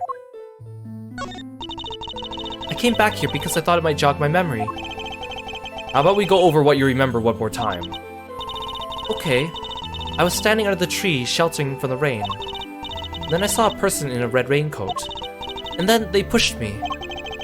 Can you remember anything specific about the person in the raincoat? I'm sorry. I just can't recall anything. Oh, but there is one thing. I could see the moon over their shoulder as they came closer and closer. The moon?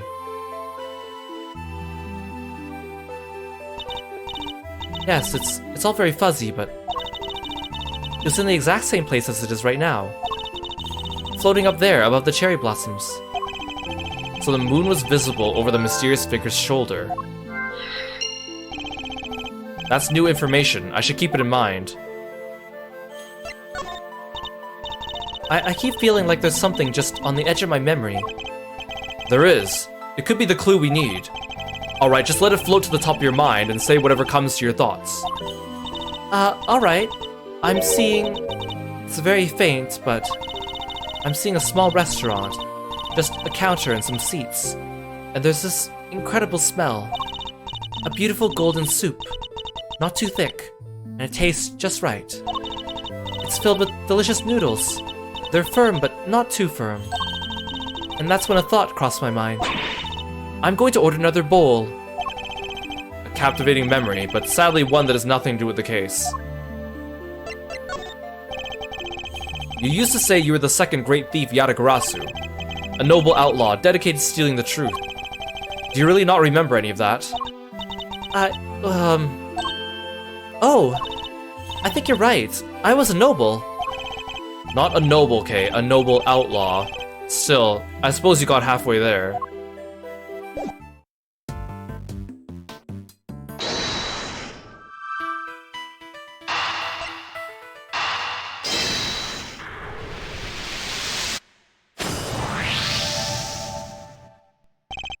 Thinking back over what Kay said, the person in the raincoat approached her from the direction of the concession stand,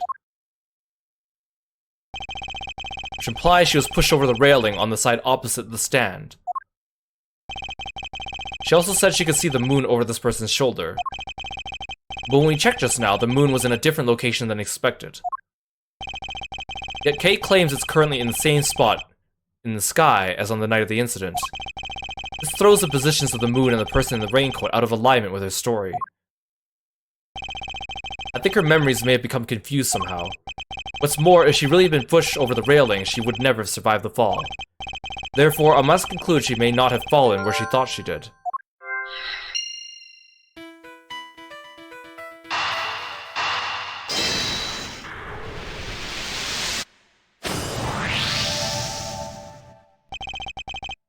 You may have fallen, Kay, but it couldn't have been over that railing. Because if you had, you wouldn't be alive now to tell the tale. But I definitely remember standing under that tree. It If I was pushed, the only way I could have fallen is over the railing, isn't it? Not unless the ground opened up and swallowed you whole. The ground could just open up like that? But how? My bad, not a joking matter. Sorry, kiddo. But it may also be closer to the truth than you think, Fender. Let's take another look at the ground in that area. There's a chance we might have missed something.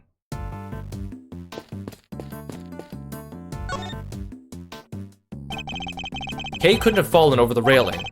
So where did she fall? There must be a clue around here somewhere.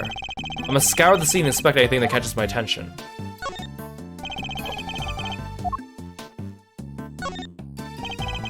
The ground here is covered with cherry blossoms.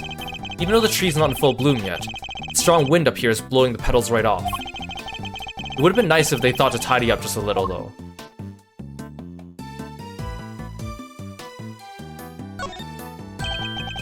What's this? It looks like a service hatch. Kay, do you think you might have fallen down here instead? Nah, you'd never be as clumsy as that. I'm sorry. I just can't say one way or the other. My bad, kiddo. Just another one of my silly musings. You don't have to take me so seriously, you know? I don't? Never? Well, maybe not never. If I told you to leap lyrically into my arms. Fender! Chill, Milesarino. Where's your sense of whimsy? So, never then. Ouch, talk about a deep cut.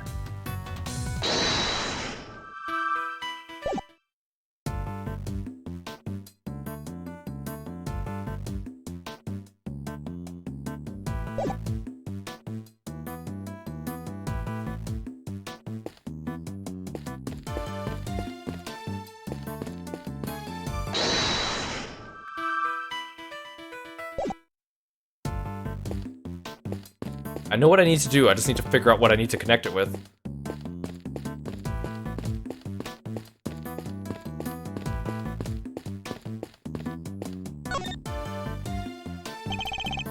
As you can see, they're still hard at work up on the 50th floor.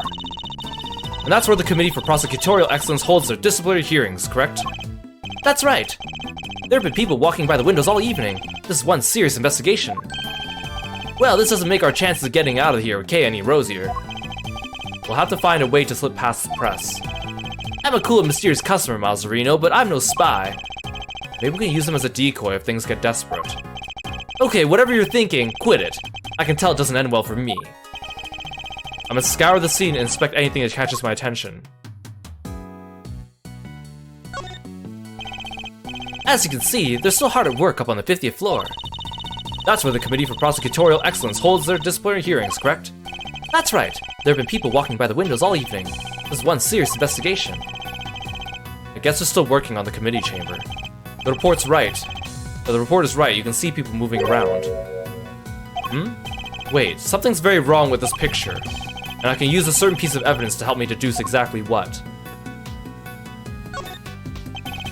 It looks like this is being broadcast live, which means we're looking at the big building in real time. Does that mean we're on TV too? I don't think so. The camera's far enough away, and it's just dark enough I think we'll be safe for now.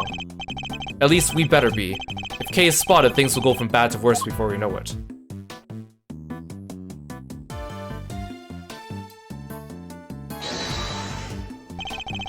There's a contradiction here, hiding in plain sight.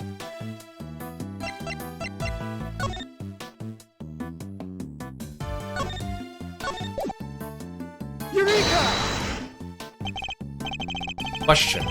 How many floors does this building have? Easy, 50, right? Kind of ironic, just a few feet above where the committee works is ugly little schemes.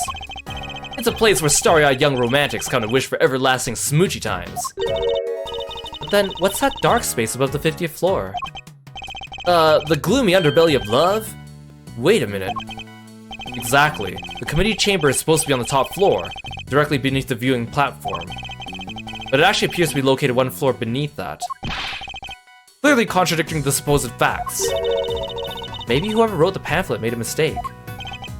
Somehow, I don't think so. Call me crazy, but yes, there appears to be a hidden 51st floor. Wow, and that's where they keep the gloomy underbelly of love? Ah, my heart! You didn't need to take it quite so literally, Kay. Good, then perhaps we could take this more seriously then. Come on, have you met me, Miles?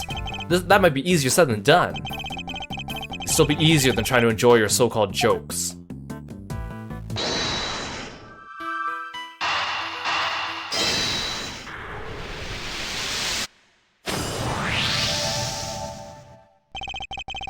How has no one noticed the floor between the 50th floor and the viewing platform until just now? You got me there. Kinda hard to hide a set of stairs going up to it if you ask me. That's precisely it. Things like stairs are normally out in the open, going unnoticed by people seems a bit implausible, which can only mean the 51st floor is no ordinary floor, and can't be reached by ordinary means. Then we'll just have to reach it through extraordinary means, right? I don't know about extraordinary means. Maybe let's go for unconventional. Indeed. Consider, if you will, the hatch we found by the cherry tree. What would you expect to find on the other side of such a hatch? A room of some kind, perhaps. Oh, a secret room. Now you're talking my language. Let's go take a look.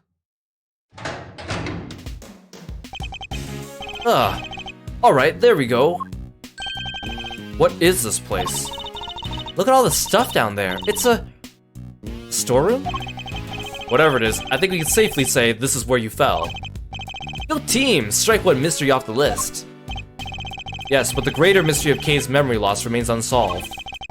We have a red rain-coated figure who can walk on air to account for, among other things. Hey, can't a guy bask in his success for a second? So we found a hidden storeroom. I thought we'd scooch on down, check it out. We have pretty much exhausted everything up here, and it can't hurt to take a look.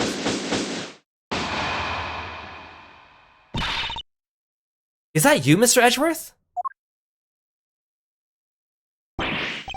Emma, what are you doing here? I heard about what happened from Detective Gumshoe. I was in the area, I thought I'd come by and see what's going on. This is Emma Skye. She's a high school student, currently studying in Europe to become a forensic scientist. The younger sister of a former superior of mine, we've also stood in court together. The detective called me up in a panic. He said your badge fell off the big building and Kei was in a man suit and... Hold it right there. Didn't you just leave to go back to Europe a few days ago? And you're back again already. Yep, I'm here with one of my professors. Not to do any schoolwork or anything, just some interpreting. Then shouldn't you be off doing that instead of gallivanting around a crime scene? Oh, it's fine. There's this wonderful thing called body language after all. That's not an actual language, Emma. Anyway, never mind me, this is about Kei. How is she? Where is she? Aw, shucks, isn't that sweet, K-Meister? Your little friend's worried about you. Oh, yeah, yes. Who's this guy? Don't tell me you went around and got a new assistant, Mr. Edgeworth. Very funny, young lady. It's actually the other way around, I'll have you know. Eddie Fender, attorney at law and senior partner at Edgeworth & Co. Law Offices. Edgeworth? So you are his assistant? Wait, attorney? Since when were you a defense attorney? I'm not. To say it's complicated is an understatement. Let's not sweat the details for now, yeah? First things first. But an attorney, Mr. Edgeworth, really? Ugh, it's like I'm not even here. What is this, some kind of weird experiment? Perhaps we should head down below. I'll explain there. I agree. The police could be here any minute. And who's this? I'll explain later, Emma. Come on, time to go. Oh, alright. You better explain yourself, Mr. Hotshot Pro. Attorney. Trust me, I'll explain that too. Okery dokery doo. Down the hatch we go. To be continued.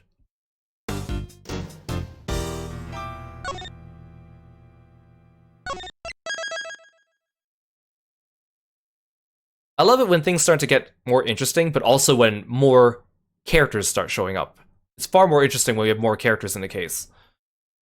Especially ones we've seen before, and ones that we already like.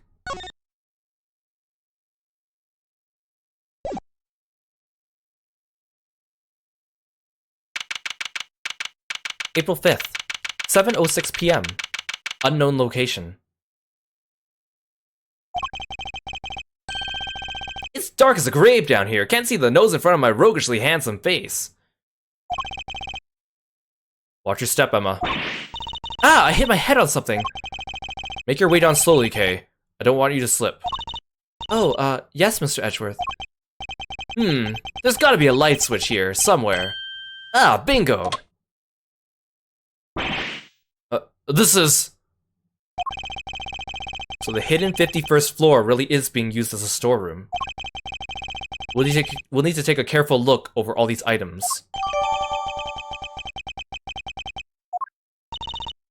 Alright, Mr. Edgeworth, you promised me an explanation or three.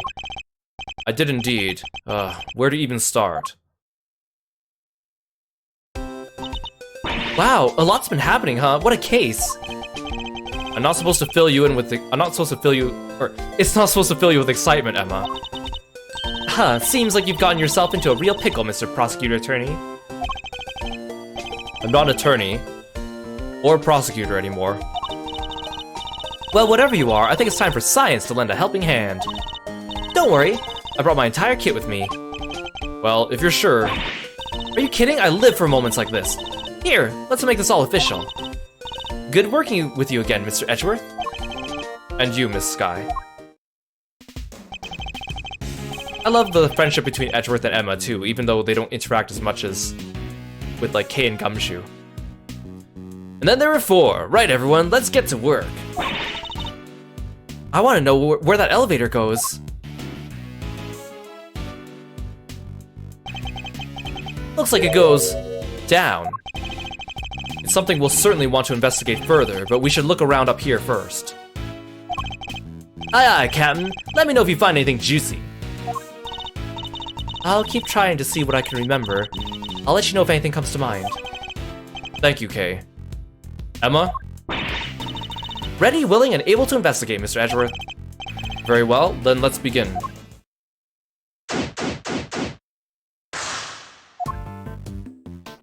Of course, if you're an Ace Attorney fan, you'll notice right away this room has some peculiar things about it. Ask me anything, I'm all ears. I can't believe they suspect poor Kay, it's outrageous. I couldn't agree more, but the best thing we can do right now is to stay calm and look for clues. Except, I've been scientifically processing the situation, and I think I've come up with a better idea. Maybe we could administer some carefully targeted electric shocks directly to Kay's brain. What do you say? Might be just the thing to bring her memory back online. That sounds more than a little risky. It sounds incredibly risky, in fact. Personally, I'm still of the opinion that searching this room for clues is a better option. Really? But a little risk is what science is all about. Yes, a little being the operative phrase. I'm back for a little while to interpret for my professor, but I'm still mostly based in Europe. Gotta keep studying until I'm the finest forensic investigator under the sun. I'm very glad to hear you say that. Dedication to one's chosen field is a student's greatest responsibility. It sure is, but I don't just want to get ahead academically.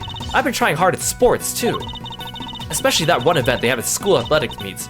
You know, the one. There are quite a few to choose from. It's huge over there, and unlike here, it's considered a real hardcore sport for adults. That's right, I'm talking about glasses battles. Who hasn't heard of those, right? Glasses battles is actually a little thing that Maya says in the first Ace Attorney game as an offhand comment at one point. Me? Never. Not even once. Oh, I got an achievement for that. Nice.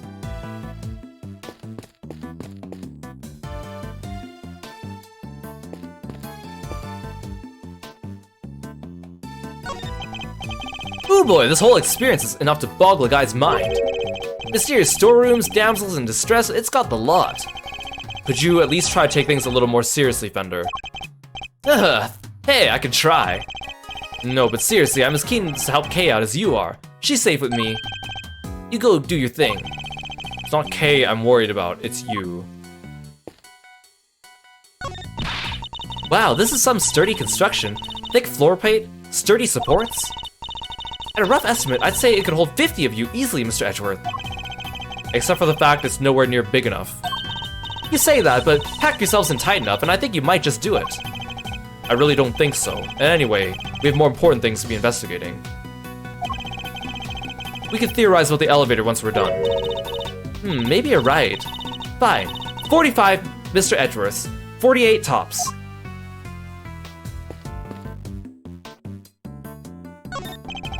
The statue. What is it? Got some new data for me? Not exactly, it's just something from a case I worked on. A piece of evidence. I believe it's called the Alfred statue. And there were two of them, a real one and a fake. Whichever one this is, it shouldn't be here of all places. An old case, huh? Guess you worked on a bunch different... Huh? Gotcha! Caught in the act, red dang-handed, guiltier than a tomcat covered in cream. Ah! My eyes! Stop that at once! Ain't no stopping my snapping, not till I got every dang detail and then some. Y'all think I'm about to let you dirty criminals go before I get the shot? Think again. We're not criminals. Yeah, sure, pull the other one, it's got bells on. I think it's so funny that Lotta's musical theme is not technically her theme because it's used for multiple characters. It's more of a generic theme, and it's called Congratulations Everyone. But she's the one most associated with this, to the fact that bringing her back in every other case, including this one, they don't even bother to rearrange the music. They just bring it back almost exactly as it was intact from the first Ace Attorney game. This here's camera's a weapon of justice. It ain't about being hornswoggled by cheap denials. Oh, it's you. Huh? You're that low-down dirty jerk of a prosecutor, ain't ya? Who are you calling a low-down dirty jerk? I also still think it's a little sad that they didn't find a way to put Lotta into Trials and Tribulations. So she only appears in, like, Ace Attorney and then Justice for All, and then she just never gets mentioned again, so to see her in Investigations 1 as a cameo, and Investigations 2 as an actual, like, character is kind of nice. I can't even say that I'm really a fan of her, but I just like recurring characters, you know? This is Lotta Hart. A photojournalist by trade, we've crossed paths on a few occasions, especially on that one particular case. She's hard to forget, and even harder to get a word in edgewise with. Quit making that face, will ya? That's the face of a no-good schemer if I ever saw one. Seems I didn't leave the best of impressions on her either. Well, it's payback time, Mr. Schemer. You ought to be thankful all I want from you is a couple of pictures. But we're just here to investigate. Sure you are. By investigate, you mean pull the wool over Lotta's mile-wide eyes? Sorry, Mr. Edgeworth. I thought she might listen to me. It didn't hurt to try, I guess, but we're probably better off leaving her alone for now.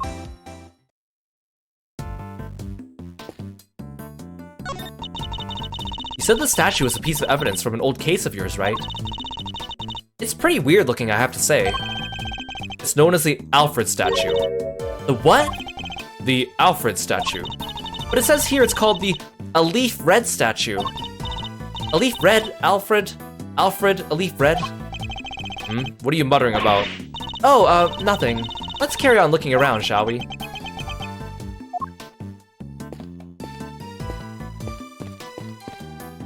Oh, nothing to say about the suitcase? Fine.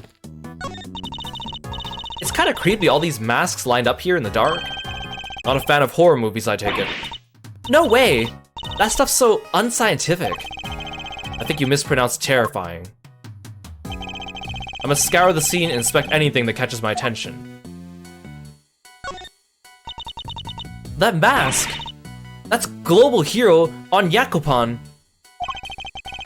Why is that so shocking? You really don't know? Everything about the show is secret. When it's on TV, who makes it, so the merchandise is super rare. It sounds to me like whoever made it may have simply gone out of business.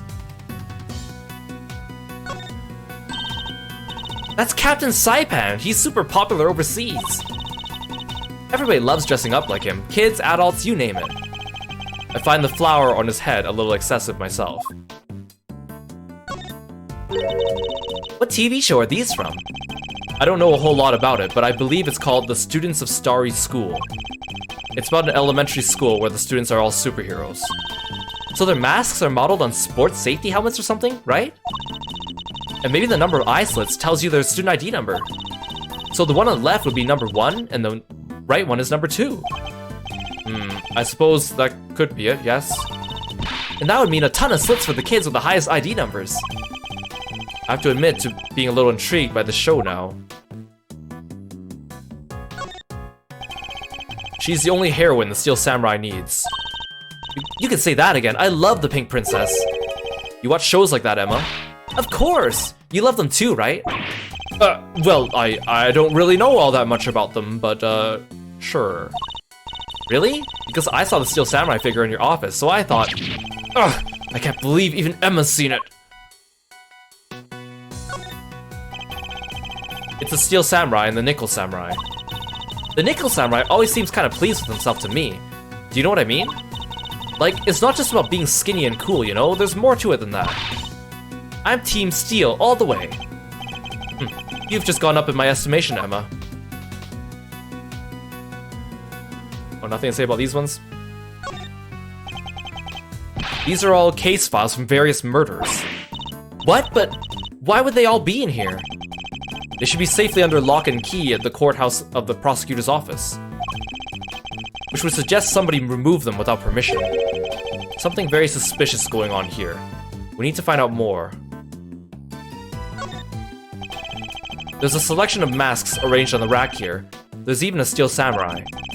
What an impressively authentic likeness it is, too. The scientist is me in sensing something strange, though. A lack of consistency, you know? In the sense that the characters represented here feel a little half-assed somehow. I don't disagree. There's even an empty space here. Yeah, just an empty hook right in the middle. Is somebody using that one, perhaps?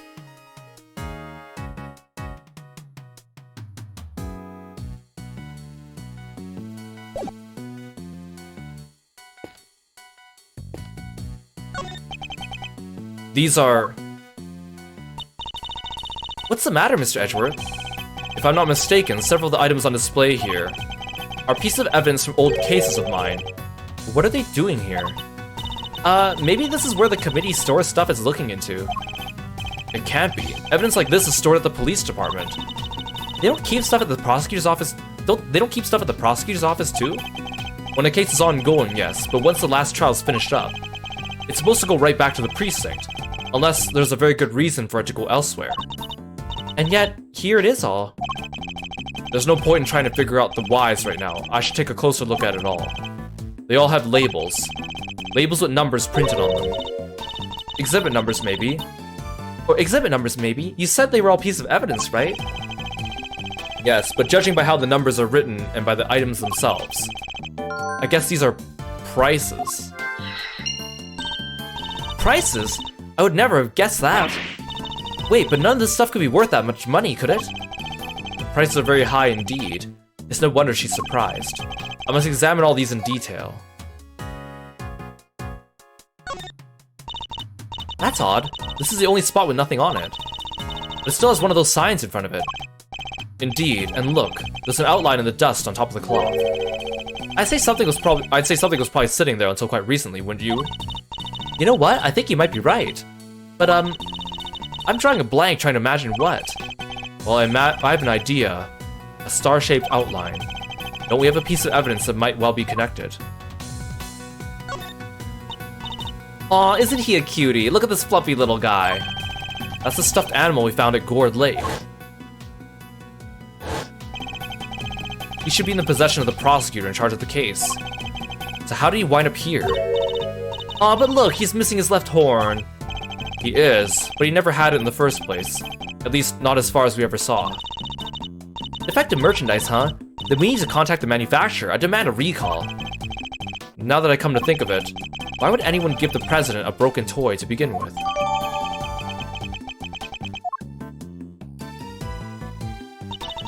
So this storeroom is actually more of a stock room?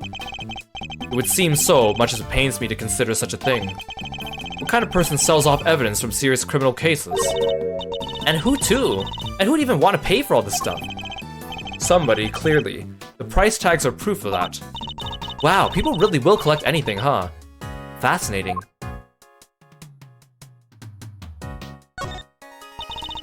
That's a cute little doll. It looks kind of like the Steel Samurai. It's actually the Iron Infant, son of the Steel Samurai and the Pink Princess. He was born burdened with the knowledge that he too would one day be called upon to fight for justice. I can't imagine the pressure that must have put him under. More than most people could bear. Yes, he's young, but you can sense it nonetheless. A certain tragic refinement. Edgeworth, Mr. Edgeworth, are you even listening to me? Hmm? Oh, of course. A mannequin, huh? Wait, I know, all thanks to my powers of scientific deduction, of course. It's evidence from an old case of yours, right? Not this time. I've never seen it before in my life. It doesn't seem to fit with the other items in the room either. For one thing, it doesn't have a price tag. So why is it here?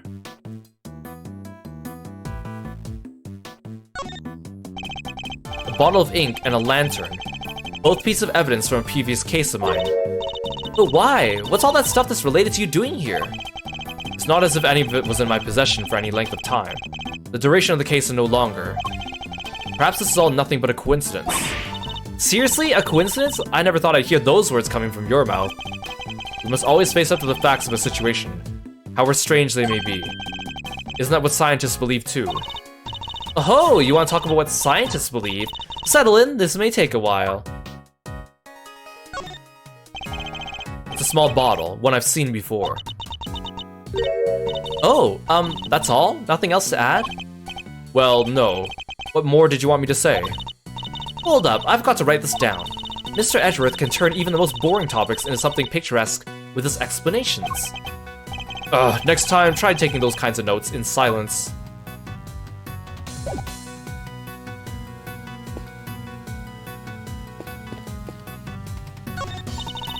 Scientifically speaking, I'd say this looks like some kind of wooden icebox. Yeah, the chains are probably to stop the cold air from escaping. I don't mean to contradict you, Emma, but isn't this just a box for storing clothes in? The wood is imbued with a natural repellent that keeps moths away. Oh, yeah, sure. Guess you could look at it like that way too. Keeping your clothes chilled would be nice for the summer, right? Still not prepared to let go of that particular part of your hypothesis, I see. A bunch of trophies and... Oh look, somebody's left a walkie-talkie here. It looks to me like it was put there deliberately. Rather like it's on display, to be honest. Hey, there are batteries in here too. It could be useful. Let's take it with us. Nobody will mind if we use it for a little while, will they? I can take it to the police station afterward. Someone's starting to sound like a certain great thief. Whoa, that's one heck of a desk. I wonder who it belonged to. There are 4 male figures acting as legs holding up the tablecloth in the center. It's hideously cringy. It doesn't even have the good decency to be camp enough to loop back around. Did he just say cringy and camp? What the heck? Is this from one of your old cases too, Mr. Edgeworth? No, I can't think of anyone related to any of my investigations with such ostentatiously awful taste. At least, I don't think there was. Did he really say camp? Is that you, Edgeworth? Is that really you? What happened to you? Did you bump your head? Piles of banknotes left out for all to see. A little tasteless, wouldn't you say? No way! These are all $100 bills! That's a fortune right there! How many years would it take for you to make that much money, Mr. Edgeworth? Please, Emma, I don't even want to think about it. What is that giant head thing? It's the head of the great Mrs. Monkey. I remember the case well. But how did they even get it up here? Huh? Mrs. Monkey? That doesn't sound right. Are you sure you didn't get the name wrong, Mr. Edgeworth? Or misremembered it somehow? Ugh! Don't be ridiculous! As if I'd ever make such a mistake. Yeah, that wasn't very slay of you, Edgeworth. Here, I'll hide my model for a split second so you guys can see all the stuff there.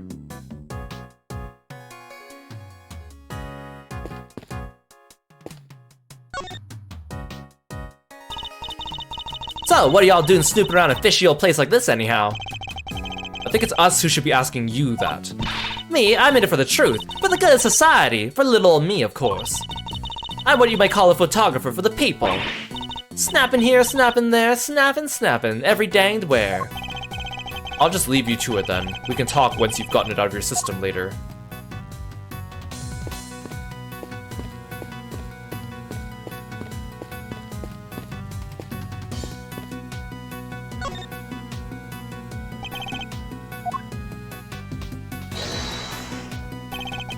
Could this be related to the evidence somehow? Eureka! Kay was carrying a Jammin ninja mask when she was found. It looks like it might have originally come from this hook. Scientifically speaking, that doesn't seem like a crazy hypothesis. Which would mean that Kay was really here.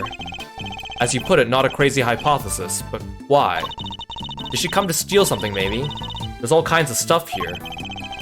Because she's a great thief who steals the truth, I suppose. No, I think it's too early to jump to any conclusions.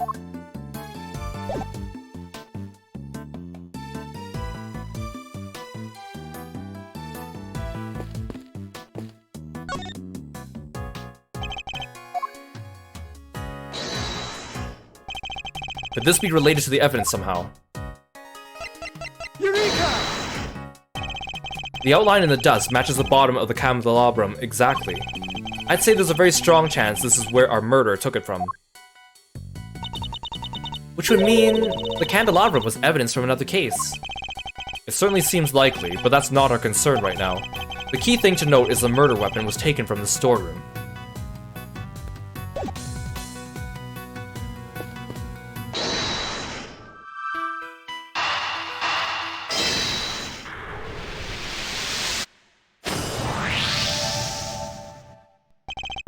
We've seen items of old evidence marked with price tags along with a huge pile of cash.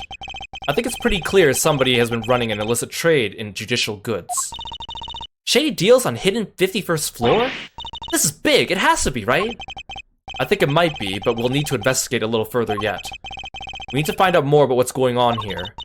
If only there was an eyewitness we could interview. An eyewitness, huh?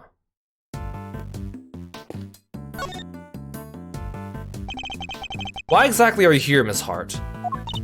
Me? I told you, I'm in it for the truth, for the good of society, and little old me, of course. I'm a photographer for the people. For the people? If you won't tell me the real reason you're here, perhaps I can hazard a guess. Somebody was carrying out an illicit police evidence trafficking scheme here in the storeroom. Oh, so she's after a juicy story. Makes sense. But how'd y'all figure that out? Guess it means I don't have to tippy-toe around it anymore now. One of my sources told me on the down low about an underground auction. What? So all the items here were sold to the highest bidder. Folks were slinging money around like it was going out of fashion. Had to come see for myself, of course. Got my eyes on the subject, you know? Should have heard the tales my contact was telling. Taller than 2 trees, or I thought at first. Anyhow, I wasn't about to write it up based on hearsay alone. So yesterday I snuck in behind here statue and settled in to wait. It started late at night and carried right on through the break of dawn. So the auction and the murder happened on the same night. Coincidence. Hey Moo, welcome to the stream. It's good to see you. Thanks for stopping by today. 30 deals in a secret storeroom. Talk about story. Was there anything else on sale apart from the items of evidence in this room? Sure, there was a regular old stuff too. Shady artworks from who knows where, that kind of thing. In what way are shady artworks regular exactly? But the evidence was the big draw for sure. Reckon they were selling faster than the crooks could smuggle them out of the cop and prosecutor shops. And I'll bet you got pictures of the whole thing, right, Miss Hart? Well, you see, the main event was down below. I had to try and see what I could from up here. Having been up here since yesterday, I assume you witnessed the entire auction from start to finish then. It was an underground affair, like I said, so folks weren't exactly giving much away. All them customers came down one at a time from up to the roof there. Put on masks just as soon as they got down the ladder, and that ain't all. They had voice changer doodads on them, see? Teeny tiny ones, dinkier than a bug's behind. And so you couldn't see the real faces, and you couldn't hear the real voices. Surreptitious as heck. You mean surreptitious, right? I surely do. Sweet, sweet surreptitude. Also not a word. Anywho, once they had their gear on, they went right downstairs. And then, in came the next one. When it came time to leave, they all done the same, but in reverse. Up they came again, one by one by one.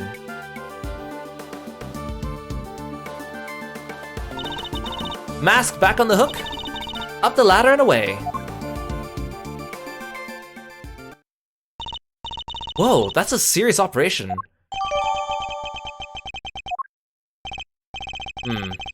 How many participants were there? 11 altogether. I counted them when they came down the ladder.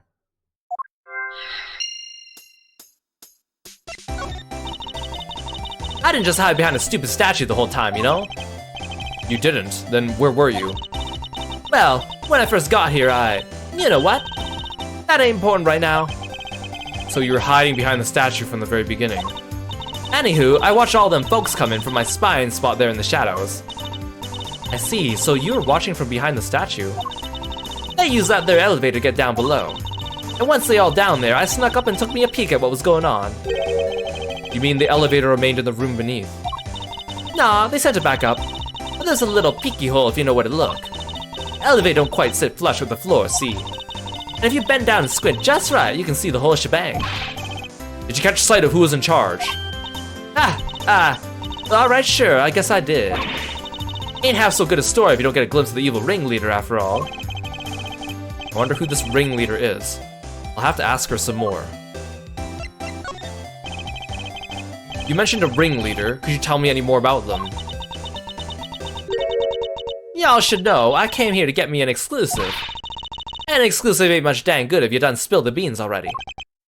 I see, so you don't actually know anything about them. You think that's why she won't give us an answer? Makes sense, I guess. Y'all got me. Didn't see if it was a man or a woman, a kid or an old time or nothing. What were they wearing? Could you see that at least? Sure, white jacket, white gloves, and a magenta flower on the lapel. Them 3 things is what I remember. What's good a description of the outfit if I don't got a clue who's wearing it? So this ringleader disguised their identity too, just like everyone else. Yes sirree, mask, voice changer, the whole 9 yards. You were wearing one of the masks. Which one? Let me see. Oh yeah, this guy.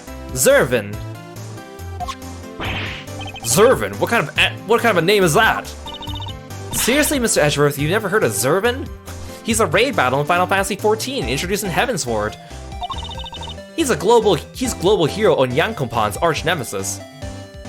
Whenever I think of Onyankopan, because that's a character from mythology, I just think of the one we saw from Shin Megami Tensei 5 Vengeance. The little dude. The little old dude. Who hasn't heard of Zervin the Time Lord? I think you might be better off asking who has. So you didn't get a glimpse of their face at all? No, I dang well didn't. Which kind of scotches my scoop. Oh, well, this whole mess has been nothing but a snipe hunt. I should never have come. We know of somebody who's dressed like that. Maybe I should try showing that evidence to Miss Hart.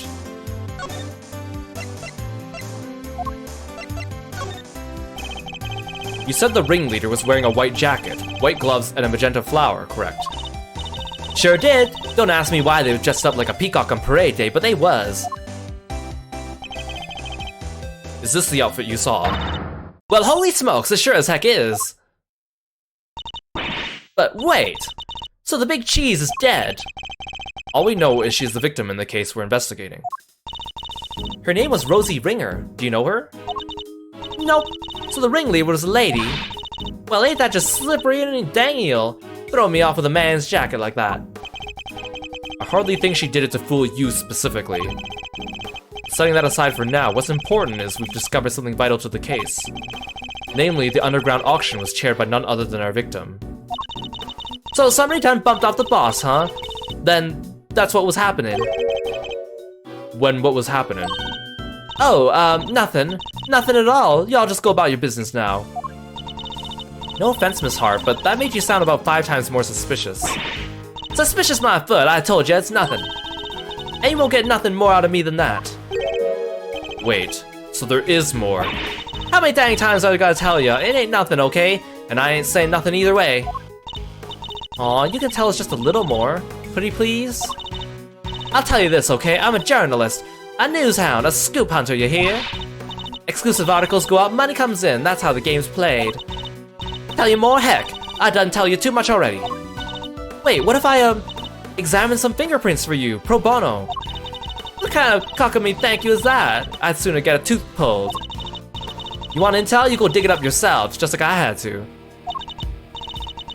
Okay, I guess she isn't gonna talk to either of us. Oh, she will. I'll handle things from here, Emma. There's a certain technique I find useful in dealing with difficult customers such as her. It's called domain expansion. Have you heard of it? Do you watch Jujutsu Kaisen? She may not give up the information voluntarily, but that doesn't mean she can't be persuaded to.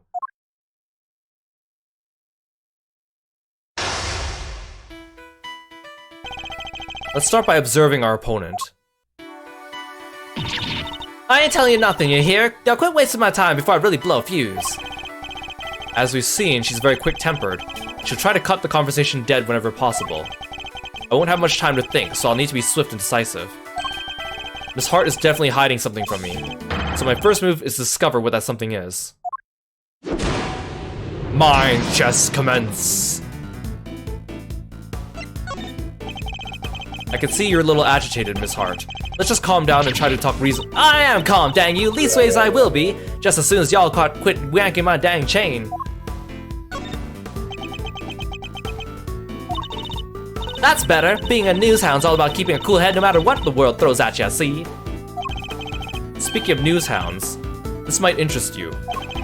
I met one a few days ago. She was a very hungry young reporter indeed. A reporter with a very particular turn of phrase, similar to your own, in fact. Oh yeah? She spoke like me, huh? Guess I could have been someone I know. Her name is Tabby Lloyd.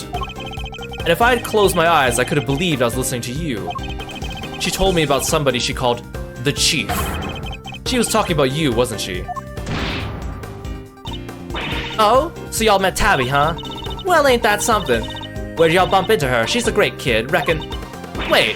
Oh no, you don't. You ain't getting me on. Ain't getting on my good side. Bring her into this, ya sneaky snake. Oh, you nearly had me too. Interesting. Talking about Miss Lloyd seemed to make her lower her guard a little. I think we can use that to our advantage. I need you to tell me everything you know, and don't you dare leave anything out. Go on, jump in the creek, you big bully. Why should I tell you anything? You don't got nothing to do with me, nor me with you neither. Time to deploy my clue. I don't have anything to do with you. That's a little unkind, don't you think? After all, I know your apprentice. I know her pretty well, in fact. Yeah, well, guess it does seem kind of cold of me to say, if you know her pretty good. Wouldn't want the poor kid thinking I don't give a rat's behind. Good, then you'll tell us what you know. Fine. See, it's like this, got me a scoop. Wait, what am I thinking? Dang it, Lotta, you can't let him bamboozle you that easy. What was that about a school? Oh, forget it, it was nothing. You're on your way to school. How embarrassing. A professional journalist making a careless slip of the tongue. You have a scoop, don't you? Now tell me what it is. Ah! Alright, I got me a scoop, a big one. I can't just go blabbing about to y'all. I got bills to pay. She may be hiding something very important. I have to get it out of her somehow. We need to know the details of the scoop.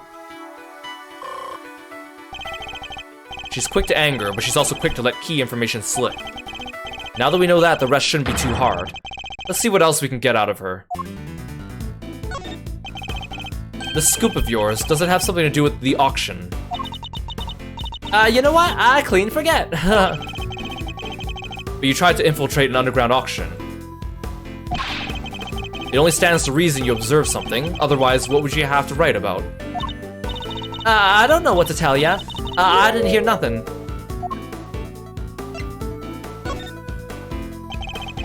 If you didn't hear the sound of nothing, does that mean you did hear the sound of something? Something during your time in this room? Well, say, that wasn't nothing really, just a little noise is all. Wouldn't even make page 16. Forget I mentioned it. So something happened during the auction. Something that made a noise of some kind. This could be a valuable clue. Your big scoop involves something criminal in nature, doesn't it? Might be it did, might be it didn't. Which is it? This is important. Alright. You don't gotta holler at me like that. I ain't done nothing shameful or nothing, just snuck in and did some undercover reporting.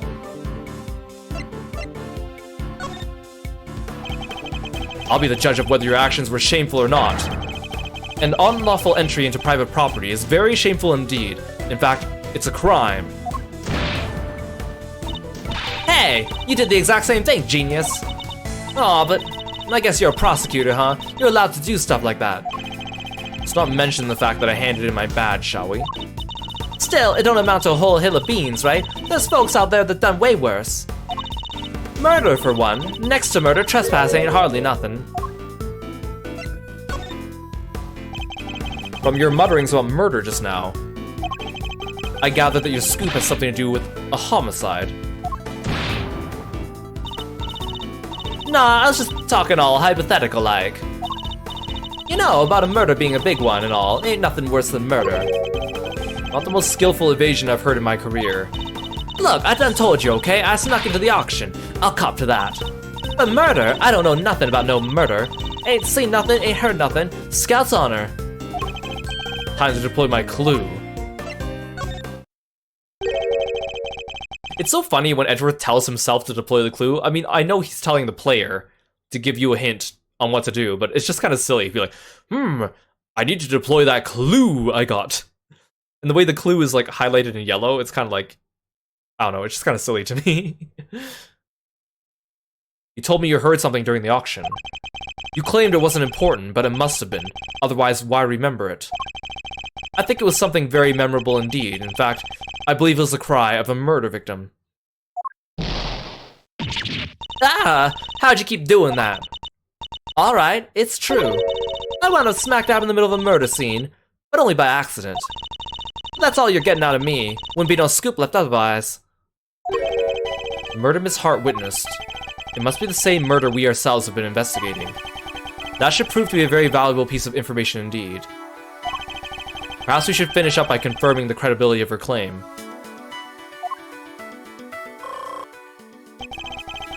I have her on her back foot now. Time to finish this.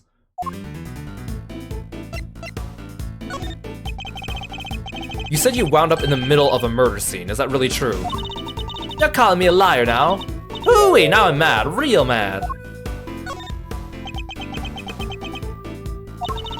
I'm a journalist. How am I gonna sell stories if folks can't trust I'm telling the truth? I got me a motto, you know? Faster than anybody, honester than anybody. Motto, huh? That could be an important clue. I should bear it in mind. I need you to describe the murder in detail. It's vitally important. Wish I could tell y'all, but I don't rightly recall a whole bunch. Ain't much more I could tell ya, sorry. I mean, look at me, can't even get my facts straight half the time. Time to deploy my clue. I can't imagine being so vague on the facts as a trait valued among journalists. Surely accuracy and honesty are what's necessary when reporting on a story. Well, you see, it seems your so-called information is not credible after all. Look, there was a murder, and I was there.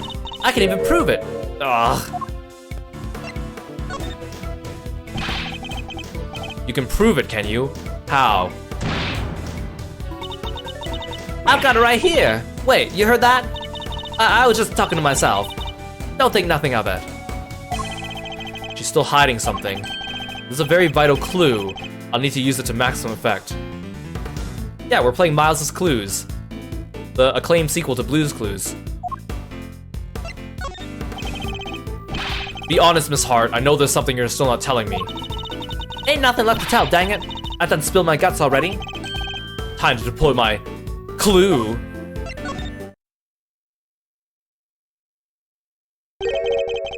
I know you've been keeping something from me, and that something is proof. Proof related to the murder you witnessed.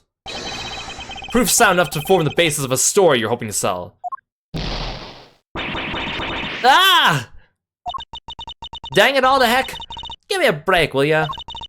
I'll come clean, okay? That's what you want, right? Here, I done snapped me a photo. Happy now? You better be. And that's checkmate. Mind chess, checkmate. Can't believe I let that happen.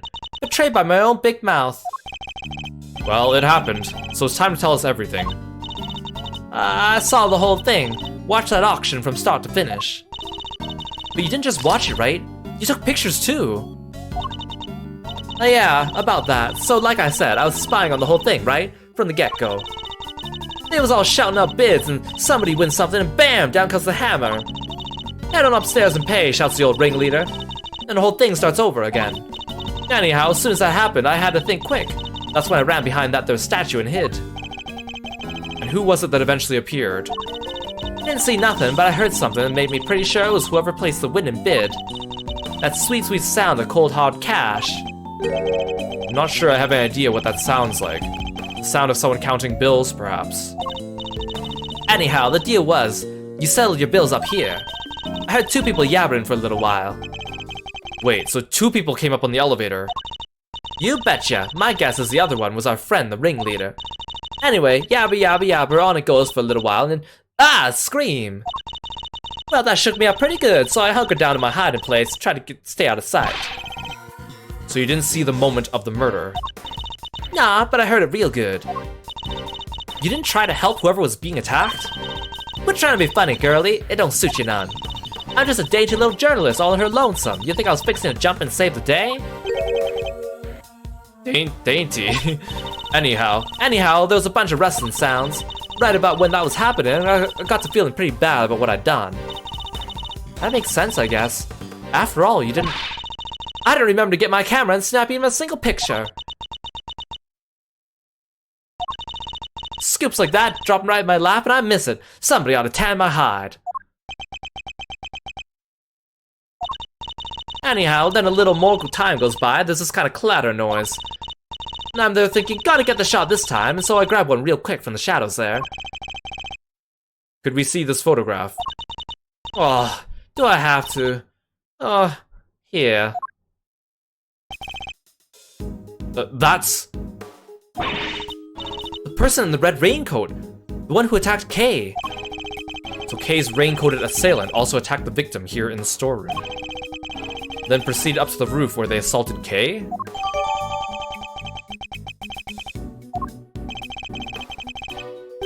There's only one person in this picture. Where's the victim? Weird, huh? I wonder the same thing. Heard 2 people, but there was only one in the shot I got. And I didn't see nobody nowhere in the room, neither. But that's the kill, alright. Leastways, I'm pretty sure it is. Are we saying the victim disappeared? How did you know it was the killer just by looking? Because they're literally red-handed with blood. How else would they get there, huh? And the auction just carried on after that? Sure did. They just went right along like nothing happened. Rich folks crazier than a box of frogs. Hey, excuse me? I'll never understand how they think. A box of frogs is awesome. Funny, I find journalists a struggle to understand as well.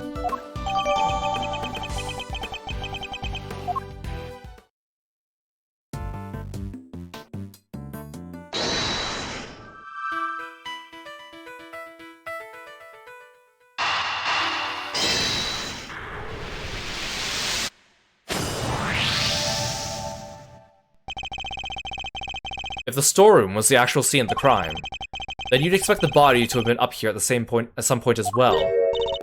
Huh? Well, yeah. Think back to what Miss Hart told us about how the customers left the auction. Do you remember?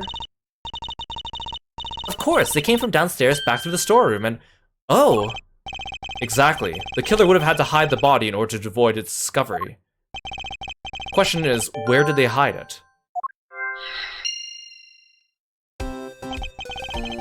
Emma, if you would mind putting your skills to work for me now. I'd love to. You just say what you need, and I'll get right on it. Very well. I'd like you to check for blood residue. A luminol test, in other words. Sure thing! Prepare to witness the power of science. I've never seen somebody's eyes actually sparkle with anticipation before. Alright, how about we test the ladder over there first? Based on Miss Hart's picture, I'd say the person in the red raincoat was about to climb it and make their escape. Which means there's a high chance of a positive result. To test an area, just press A. I'll spray a little luminol on it. And if it happens to land on some blood, you'll see it react like this. It still feels super raw to see it just appear like that. Anyway, there's a positive. That's a positive, but it's still faint. Spraying a couple more times should be enough to really make it stand out. Yeah, that brought it out nicely. I made it feel that much more real. Anyway, I think you got the gist of how to look for blood traces now, right? I'm sure there's still some more to be found, so why don't you give it a try?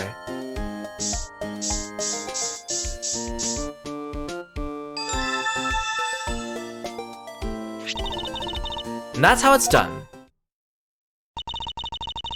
Take a good look around and see if you can find some other places to test with the luminol. Examine what you want to test, Mr. Edgeworth. Let's spray it with some luminol. You want to test here? Just spray some luminol at any place suspicious.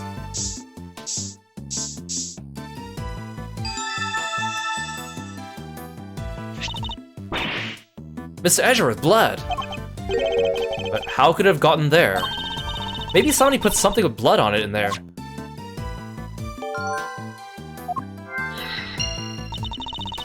There's still places we haven't tested yet.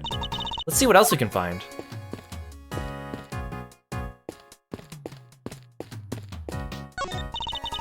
You want to test there? Just spray some luminol on any place suspicious.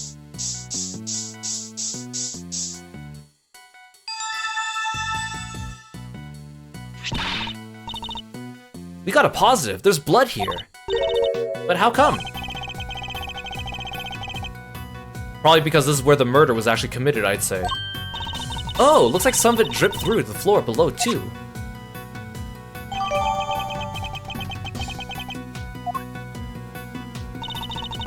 I think that's all the blood there is to be found.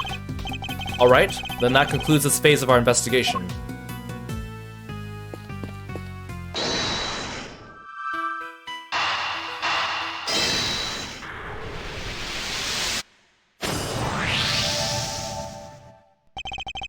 Blood in the clothes box can only mean one thing. That is where the body was hidden, I'm certain of it. I wonder who won the box in the auction. I haven't the foggiest. Still, it's a very helpful discovery. Now you just hold your horses there. There's no way the body could have been there. What do you mean? I took a look at that there box when I first got in here. Looked to be just about the perfect size for a little hide-and-go-seek if the need arose. Maybe it would have been, if I could have opened it. It was all wrapped in chains and locked up tight. I ain't no escapologist. The murder happened just a little after I scoped it out, so I can't nobody put no body in there. Wrapped in chains and locked up tight, you say? That's odd. Because it doesn't look to be wrapped in chains any longer. Huh? Well, slap my head, call me silly. Could've sworn it was, though.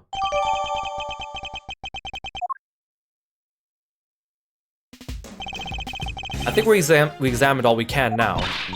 Great, time to see what's waiting down below. Shaking the leg already, are we, Miles? Okie dokie, come on, hey K-Meister. Yes, Mr. Fender. We're about to move out, so I want you to stick with me, okay? Can't have you getting lost. Of course, I'll be sure to stay close. When did those two start getting along so well? Look at us all snug in the elevator together.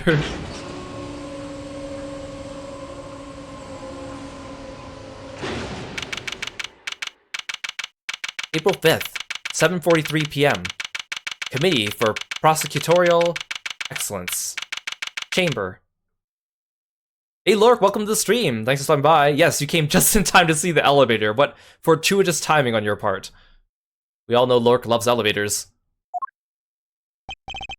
What? Mr. Edgeworth!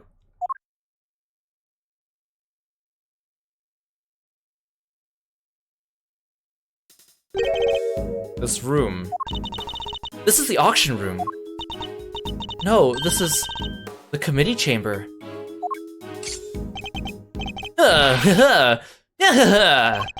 Way to drop right into my lap, Cave Faraday. You got real guts, I'll give you that. Arrest her, men! Arrest her right now! Wait, but she's... As for the rest of the riffraff, throw them out into the streets where they belong.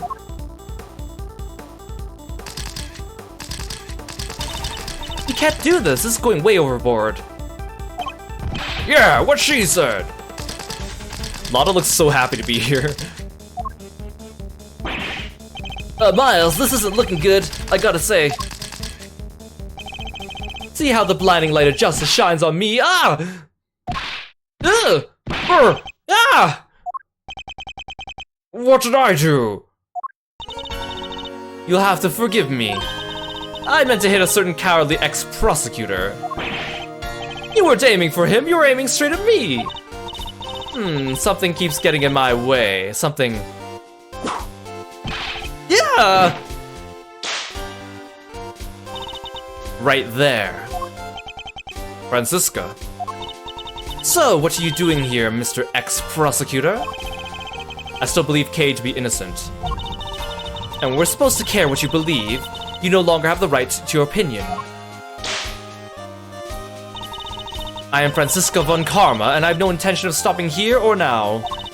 But you chose to stop by giving up your badge, and so our game has already come to an end. My badge was an obstacle to proceeding along the road I've chosen. I haven't stopped, I've simply cleared the way ahead. And now I'm free to follow that road all the way to the truth. So don't you think for a second my conviction has changed. I'm every bit as dedicated as I ever was. You seem to think you know what lies at the end of this road to truth. In that case, I demand you show me. I'll explain my current theory first, and if your road fails to lead anywhere, my whip will happily guide it. Franziska's current theory. The victim used her keycard and entered this chamber with her killer. She was then stabbed with the candelabrum by the culprit, and subsequently died as a result. We know the identity of the murderer thanks to the letter she exchanged with the victim. And we know the location of the murderer is here in the committee's trial chamber. The blood on the floor of this room proves my theory. Game, set, and match Miles Edgeworth, QED.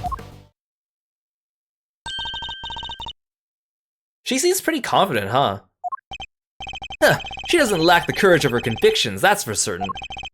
And I gotta say, I dig that vibe. I could even give her a no hard feeler! Pathetic. Well, Miles Edgeworth, do you think you can bring my case crashing down around my ears? If you really found the road to the truth, perhaps you'd be so kind as to point me toward it. I'll be very happy to. Settle in, Franziska. I'm about to pave that road with incontrovertible evidence.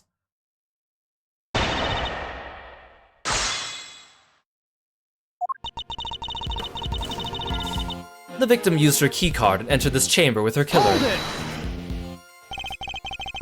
And you're sure the data from the security system is accurate? That data is just like me, perfect in every way. There's no room for doubt on either front. Well, your theory is far from perfect. I suppose I'm not going to change your mind on this so easily, am I? Correct. As I said, the victim entered the room with her killer. She was then stabbed with the candelabrum by the victim, or by the culprit, and subsequently died as a result.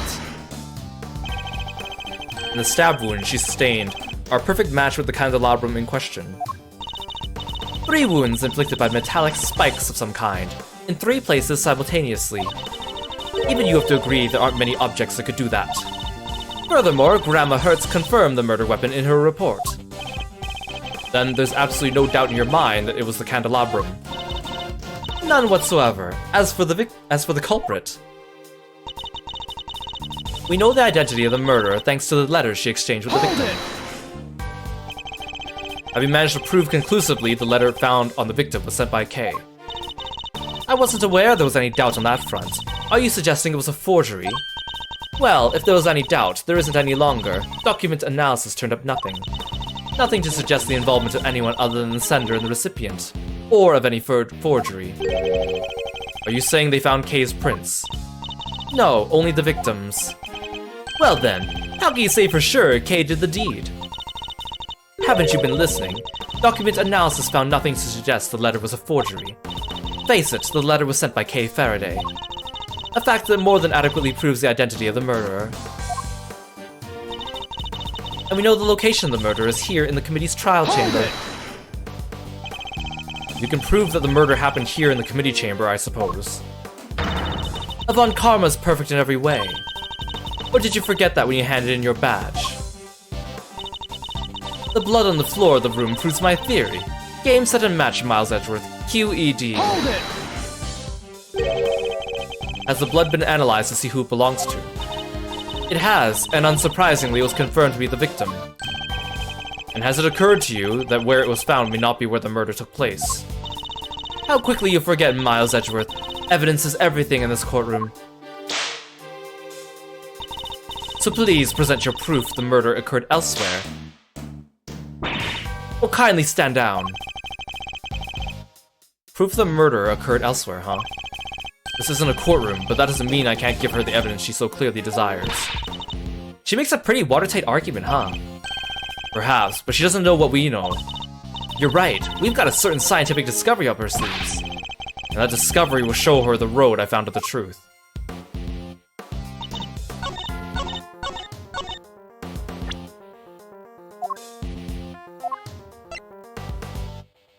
Objection!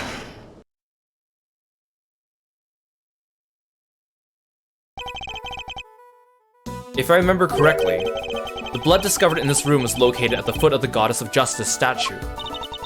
Murder under the gaze of the divine, a brazen act, even for a cold-blooded killer. Except that may not be true at all. Take a look at this if you would. It's a bloodstain we discovered in the storeroom directly above the committee chamber. As you can see, the blood we found looks to have dripped through to the room below, and the elevator dripped down from. Descends directly to the foot of the statue. Ah, you notice. Then you'll agree the murder cannot in fact have happened in this room. I put it to you that the victim was killed in the room above, and only afterward was she moved down here. The Goddess of Justice did not witness a murder. She witnessed a killer trying to cover their tracks. Why is she smiling? Sorry, I was just thinking back to a very similar situation. Well done, Miles Edgeworth. You've proven yourself to be even more foolish than I thought. Hey, Mr. Edgeworth is anything but a fool, sir, and you know it. Ah! Have you forgotten the picture you just showed me? Or are you really that airheaded? Even a cursory glance shows there was far more blood here in the committee chamber than upstairs. Ouch! Wore it whipped and ignored again. Wish I could. You're trying to tell me that all the blood dripped down from above, Miles Edgeworth? If it had, your storeroom stain would be 10 times as big. I say the murder happened down here. There's no way it could have happened anywhere else. As insightful as ever, Francisca. But you've played right into my hands. How so? You are correct. There's far less blood upstairs than one would expect. The question is why? A trifling detail in the face of my previous explanation. Alas, your explanation doesn't account for why there was blood in the storeroom in the first place. Surely you don't think some splatter managed to shoot itself all the way up there, do you? Whoa, like some crazy fountain of blood! No way! No way indeed. It's completely impossible. So how about this? What if this explains the difference in the amounts of blood observed? There was far more blood in the committee chamber than in the storeroom above because the victim died of 3 stab wounds, wounds that would have bled profusely. Exactly, as proven by the amount of blood we found on the floor of this room. But that doesn't make any sense. Not if she was stabbed in the storeroom. You said there wasn't much blood up there already. Ah! Silence, you half-baked, harebrained rookie. Hey, harebrained is a little... Ah! A stab wound bleeds heaviest at one particular point in time. Oh, I know. When the weapon's removed, right? Precisely. I believe the body was brought down to the committee chamber with the candelabrum still in its chest.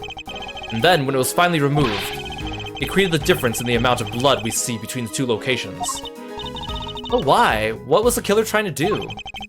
I imagine they were trying to give the impression the murder happened down here. As we know, Miss Ringer's keycard was used late last night. Judging by the time listed in the record, I'd hazard a guess it was used by the killer when they entered the room to create their elaborate setup. But why would they have needed to do all this in the first place? Perhaps because a person with a face to hide would fear the storeroom being found in the investigation. If they were involved with the underground auction, they couldn't afford to have their dirty secret exposed.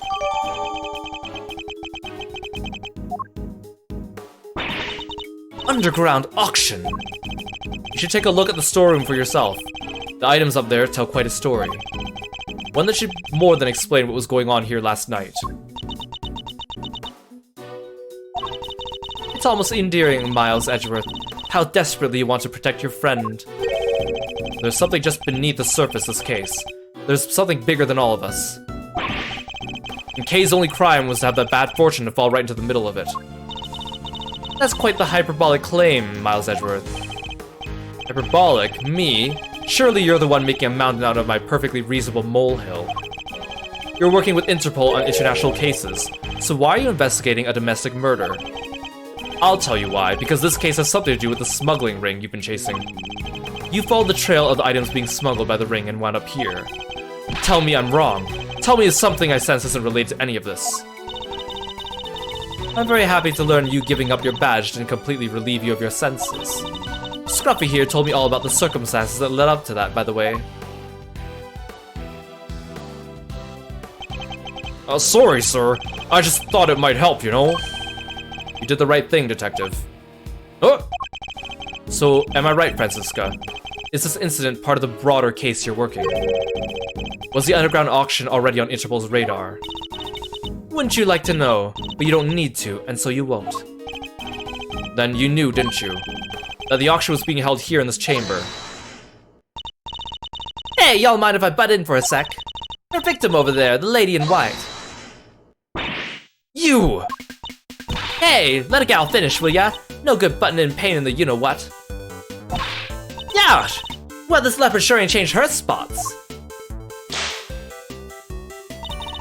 Your testimony's not required, and neither is your presence. What do you mean? I'm a journalist. You can't. Ah! You're a liar, is what you are. You lied under oath at one time. Seems like Miss Von Karma's none too fond of Miss Hart, huh? Again, I love it when we see characters interacting with each other that don't normally get to interact, that we've seen in the past, and have like passing interactions, and now they get to see each other again. It's just kind of nice.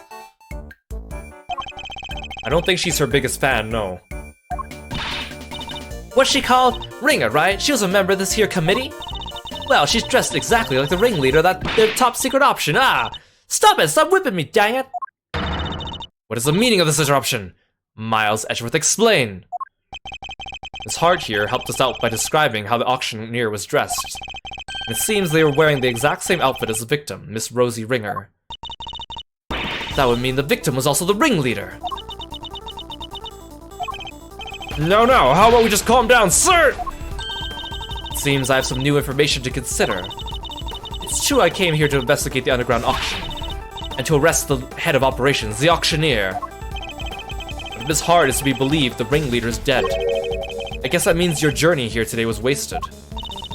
I suppose it does, nonetheless. I, Francisca Von Karma, refuse to leave empty-handed. Time for a rematch, Miles Edgeworth. Fine by me. But you may find your whip will go sorely underused this round. Yeah, which game does Francisca get tried for all her assaults with her whip? Francisca's latest theory. Fine, I accept your little explanation. That would make the storeroom the actual scene of the crime, yes. In which case the murderer is someone connected to the auction. And if the photographer is to be believed, the victim was the auctioneer, and the culprit was an attendee. The killer lay in wait for the victim in the storeroom, where the exchange of illicit goods was to take place. Then they stabbed the victim in the chest with a piece of merchandise, the candelabrum. There, does that about sum it up? Because I won't be accepting rebuttals. I'm afraid you might have to. There's a serious hole in your testimony. There is? I didn't spot any. Good thing you're the one in charge here, Mr. Edgeworth. Alright then, time to fight back. You have to win this for us. And I will. Time to take Francisca's testimony to task.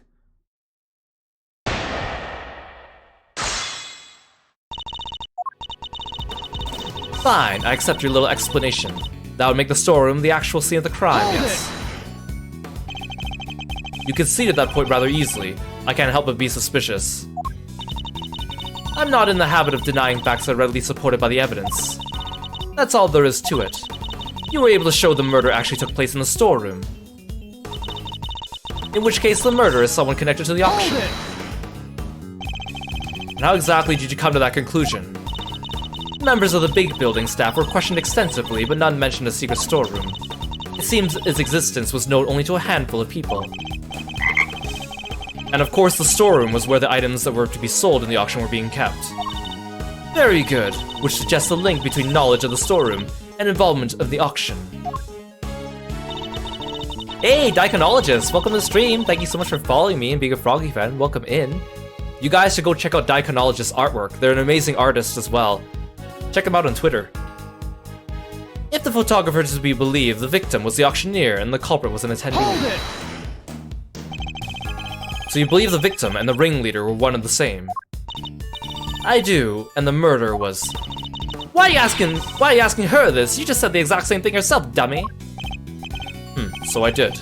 But I was merely confirming Franziska's reasoning in order to... Oh, don't give me that horse feed! You get caught in saying something stupid, you'd give a little laugh and move on with your day. The murder was one of the auction attendees. What? You don't got no notes for our friend here after that little performance of his? Of course, assuming our friend the photographer's word can be trusted. I can't quite tell if they love or hate one another. Anyway, the more relevant point here is how the culprit actually carried out the plan. The killer lay in wait for the victim in the storeroom where the exchange of illicit goods was to take place. Hold it! How exactly did they manage that, may I ask? Miss Hart was in the storeroom too, remember? Objection! Yes, hiding someplace. And if you've seen the storeroom yourself, you'll know there are plenty of other places to hide too. So you're saying the killer was hiding out of sight while they awaited the victim's arrival. I believe we can reasonably assume the murder took place after the auction had concluded. After all, the victim was the auctioneer herself. She would surely have needed to be present throughout the proceedings. She thinks it happened afterward. Would you mind adding that statement to your testimony, Franziska? I believe we can reasonably assume the murder took place after the auction concluded. Hold it! After the auction had ended, you say? And you're sure of that? If the victim was the auctioneer, I don't see how else it could have happened, don't you? I mean, she's right. You can't have an auction without an auctioneer. No, you can't, can you? Why does that suddenly feel significant? Then they stabbed the victim in the chest with a piece of merchandise, the candelabrum. Hold it! How do you know the candelabrum was one of the auction lots? Because the murder weapon had been deliberately prepared beforehand. It seems highly unlikely the killer would have chosen such an unusual object. Furthermore, based on the culprit's movements, the candelabrum could have only come from the storeroom. We did find evidence that showed where it was standing, I guess. Exactly, therefore it could only have been something that was up for sale. Not the issue of where the killer obtained their weapon is really the point here. It's a reasonably coherent explanation of events on the surface, but something's off. I need to see if I can tease a little bit more out of her.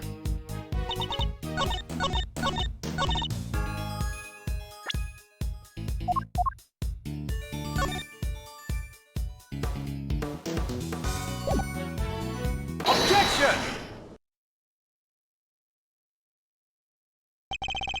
It seems you're one step behind yet again, Franziska. How so? The auctioneer was not in fact the victim, and I can prove it. This is a statement Miss Hart gave us. What if she made it? It's not worth the air she used to say it. I told you, I'm a journalist, dang nabbit. My word is... Ah! Did I ask you to open your mouth? Double ouch! Objection! Calm down and listen for a second, Franziska.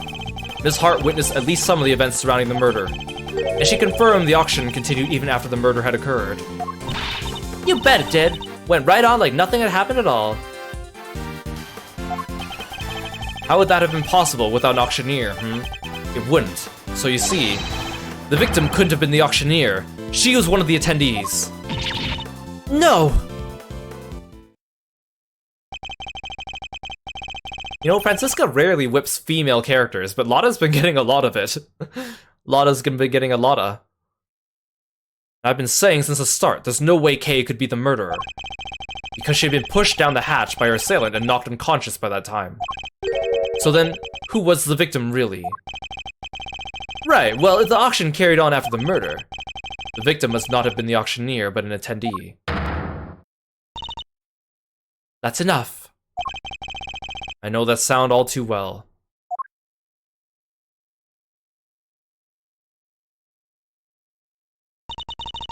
Order in the courtroom. All rise for the chairman. Oh, there's no need for all that pomp and circumstance, Verity. Please, everyone, feel free to call me Celsius. Yeah, that'll do nicely. What, you think you're a Tales of series Summon Spirit of Ice man? Alright, Celsius, what are you doing here? Oh, I just stopped by to see how my bone-headed boy was getting along. They say they're all sorts of families, but I'm not sure these two are what they meant.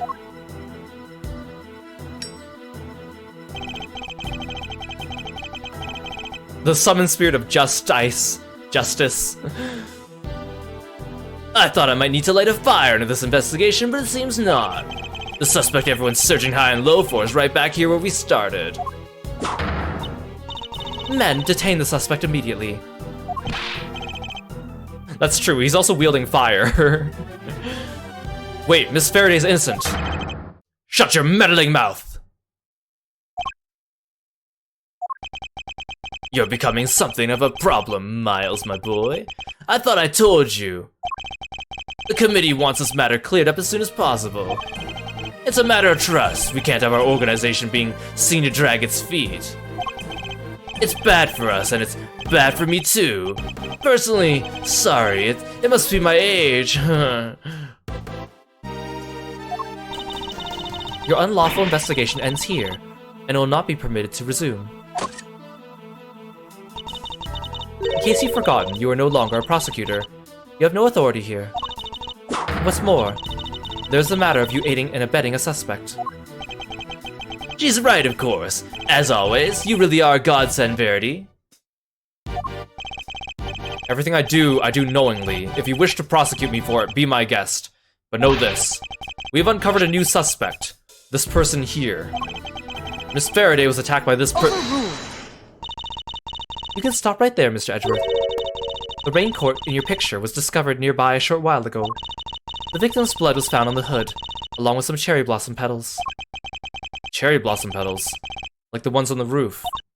Yes, they were stuck to the edges of the bloodstains, probably due to the blood being fresh at the time. The results came back already, my boy, so there's no mistaking it. The person in your picture is the victim, Miss Rosie Ringer.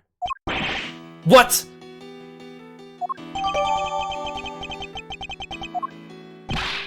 No, this completely undermines our entire case.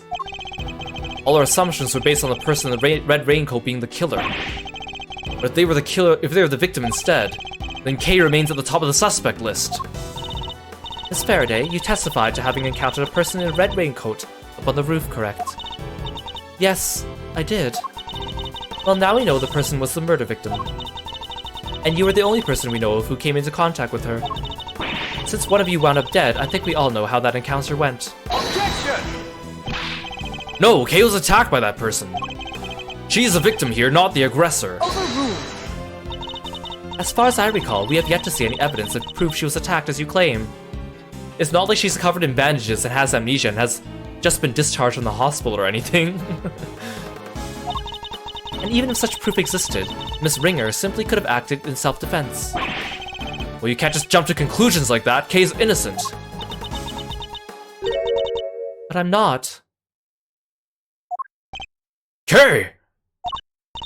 I'm not innocent. I don't want to believe it, but I remembered something. Hearing about the raincoat brought it back. It's just a flash, but I remember what I saw now, right when it happened. The murderer. It was me. I remember looking down, and the person in the red raincoat was on the ground. It was me, Mr. Edgeworth. It was me all along. I'm the murderer. I'm the murderer! No, you're not. You can't be. Then what am I? Why do I have a memory like that? They were on the roof in front of me. There was a pool of blood. Why was I just standing there? Why did I do something? I know why. It's because I was the killer. This court recognizes the legitimacy of the accused's memories. What? But you just said you didn't believe her like 5 minutes ago! Overruled. I commend you on your bravery, Miss Faraday. It will not go unrewarded. Praise be to the goddess of justice for her many blessings. Objection! As an official representative of Interpol, I hereby request the suspect be... Overruled. We don't have time for this. We must arrest Kay Faraday this instant. How dare you take that tone with me? There's a gross overreach of authority. I demand you give us more time to investigate. You say my investigation's unlawful. What could be more unlawful than this? Unfortunately, you no longer speak for the law. Indeed you don't, but I do. And while I can't help but be moved by your dedication to your friend, I have to agree with Verity. Speaking of the law, it seems there's one other we must arrest. Ah yes, I almost forgot. Miles.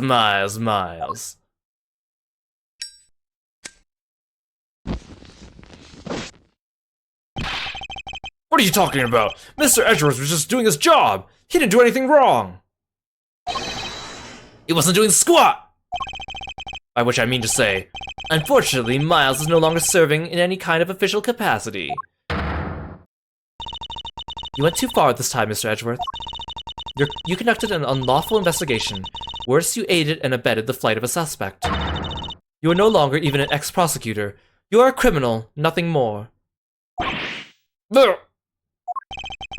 Oh, that reminds me. There was supposed to be a hearing today, wasn't there? Concerning your conduct. I hate how Excelsius's eyes are just so wide with like small irises, and the way he follows the trail of his lighter with his eye. I hate it. I hate his design. It's so awful. I hate this guy. I'll make sure it's officially rescheduled for tomorrow. Although I fear I already know the outcome. Look at this as an opportunity to reflect on your actions, Miles. A chance to really think long and hard. This court is adjourned.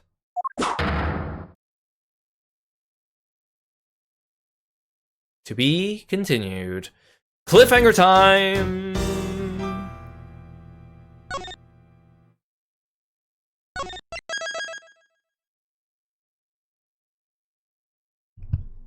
Well, that was pretty interesting. This case, in my opinion, it starts off a little slow, just because of the whole, like, K thing, but then once you start seeing characters like Emma appearing, Franziska, Lotta, you get into that evidence room and you see all the Easter eggs, it's like, whoa, wait, what's happening? I want to see more. And then more and more characters get introduced, and then Miles, like, puts his badge down, and then you're like, oh my god, what is going on here? It actually gets really, really good.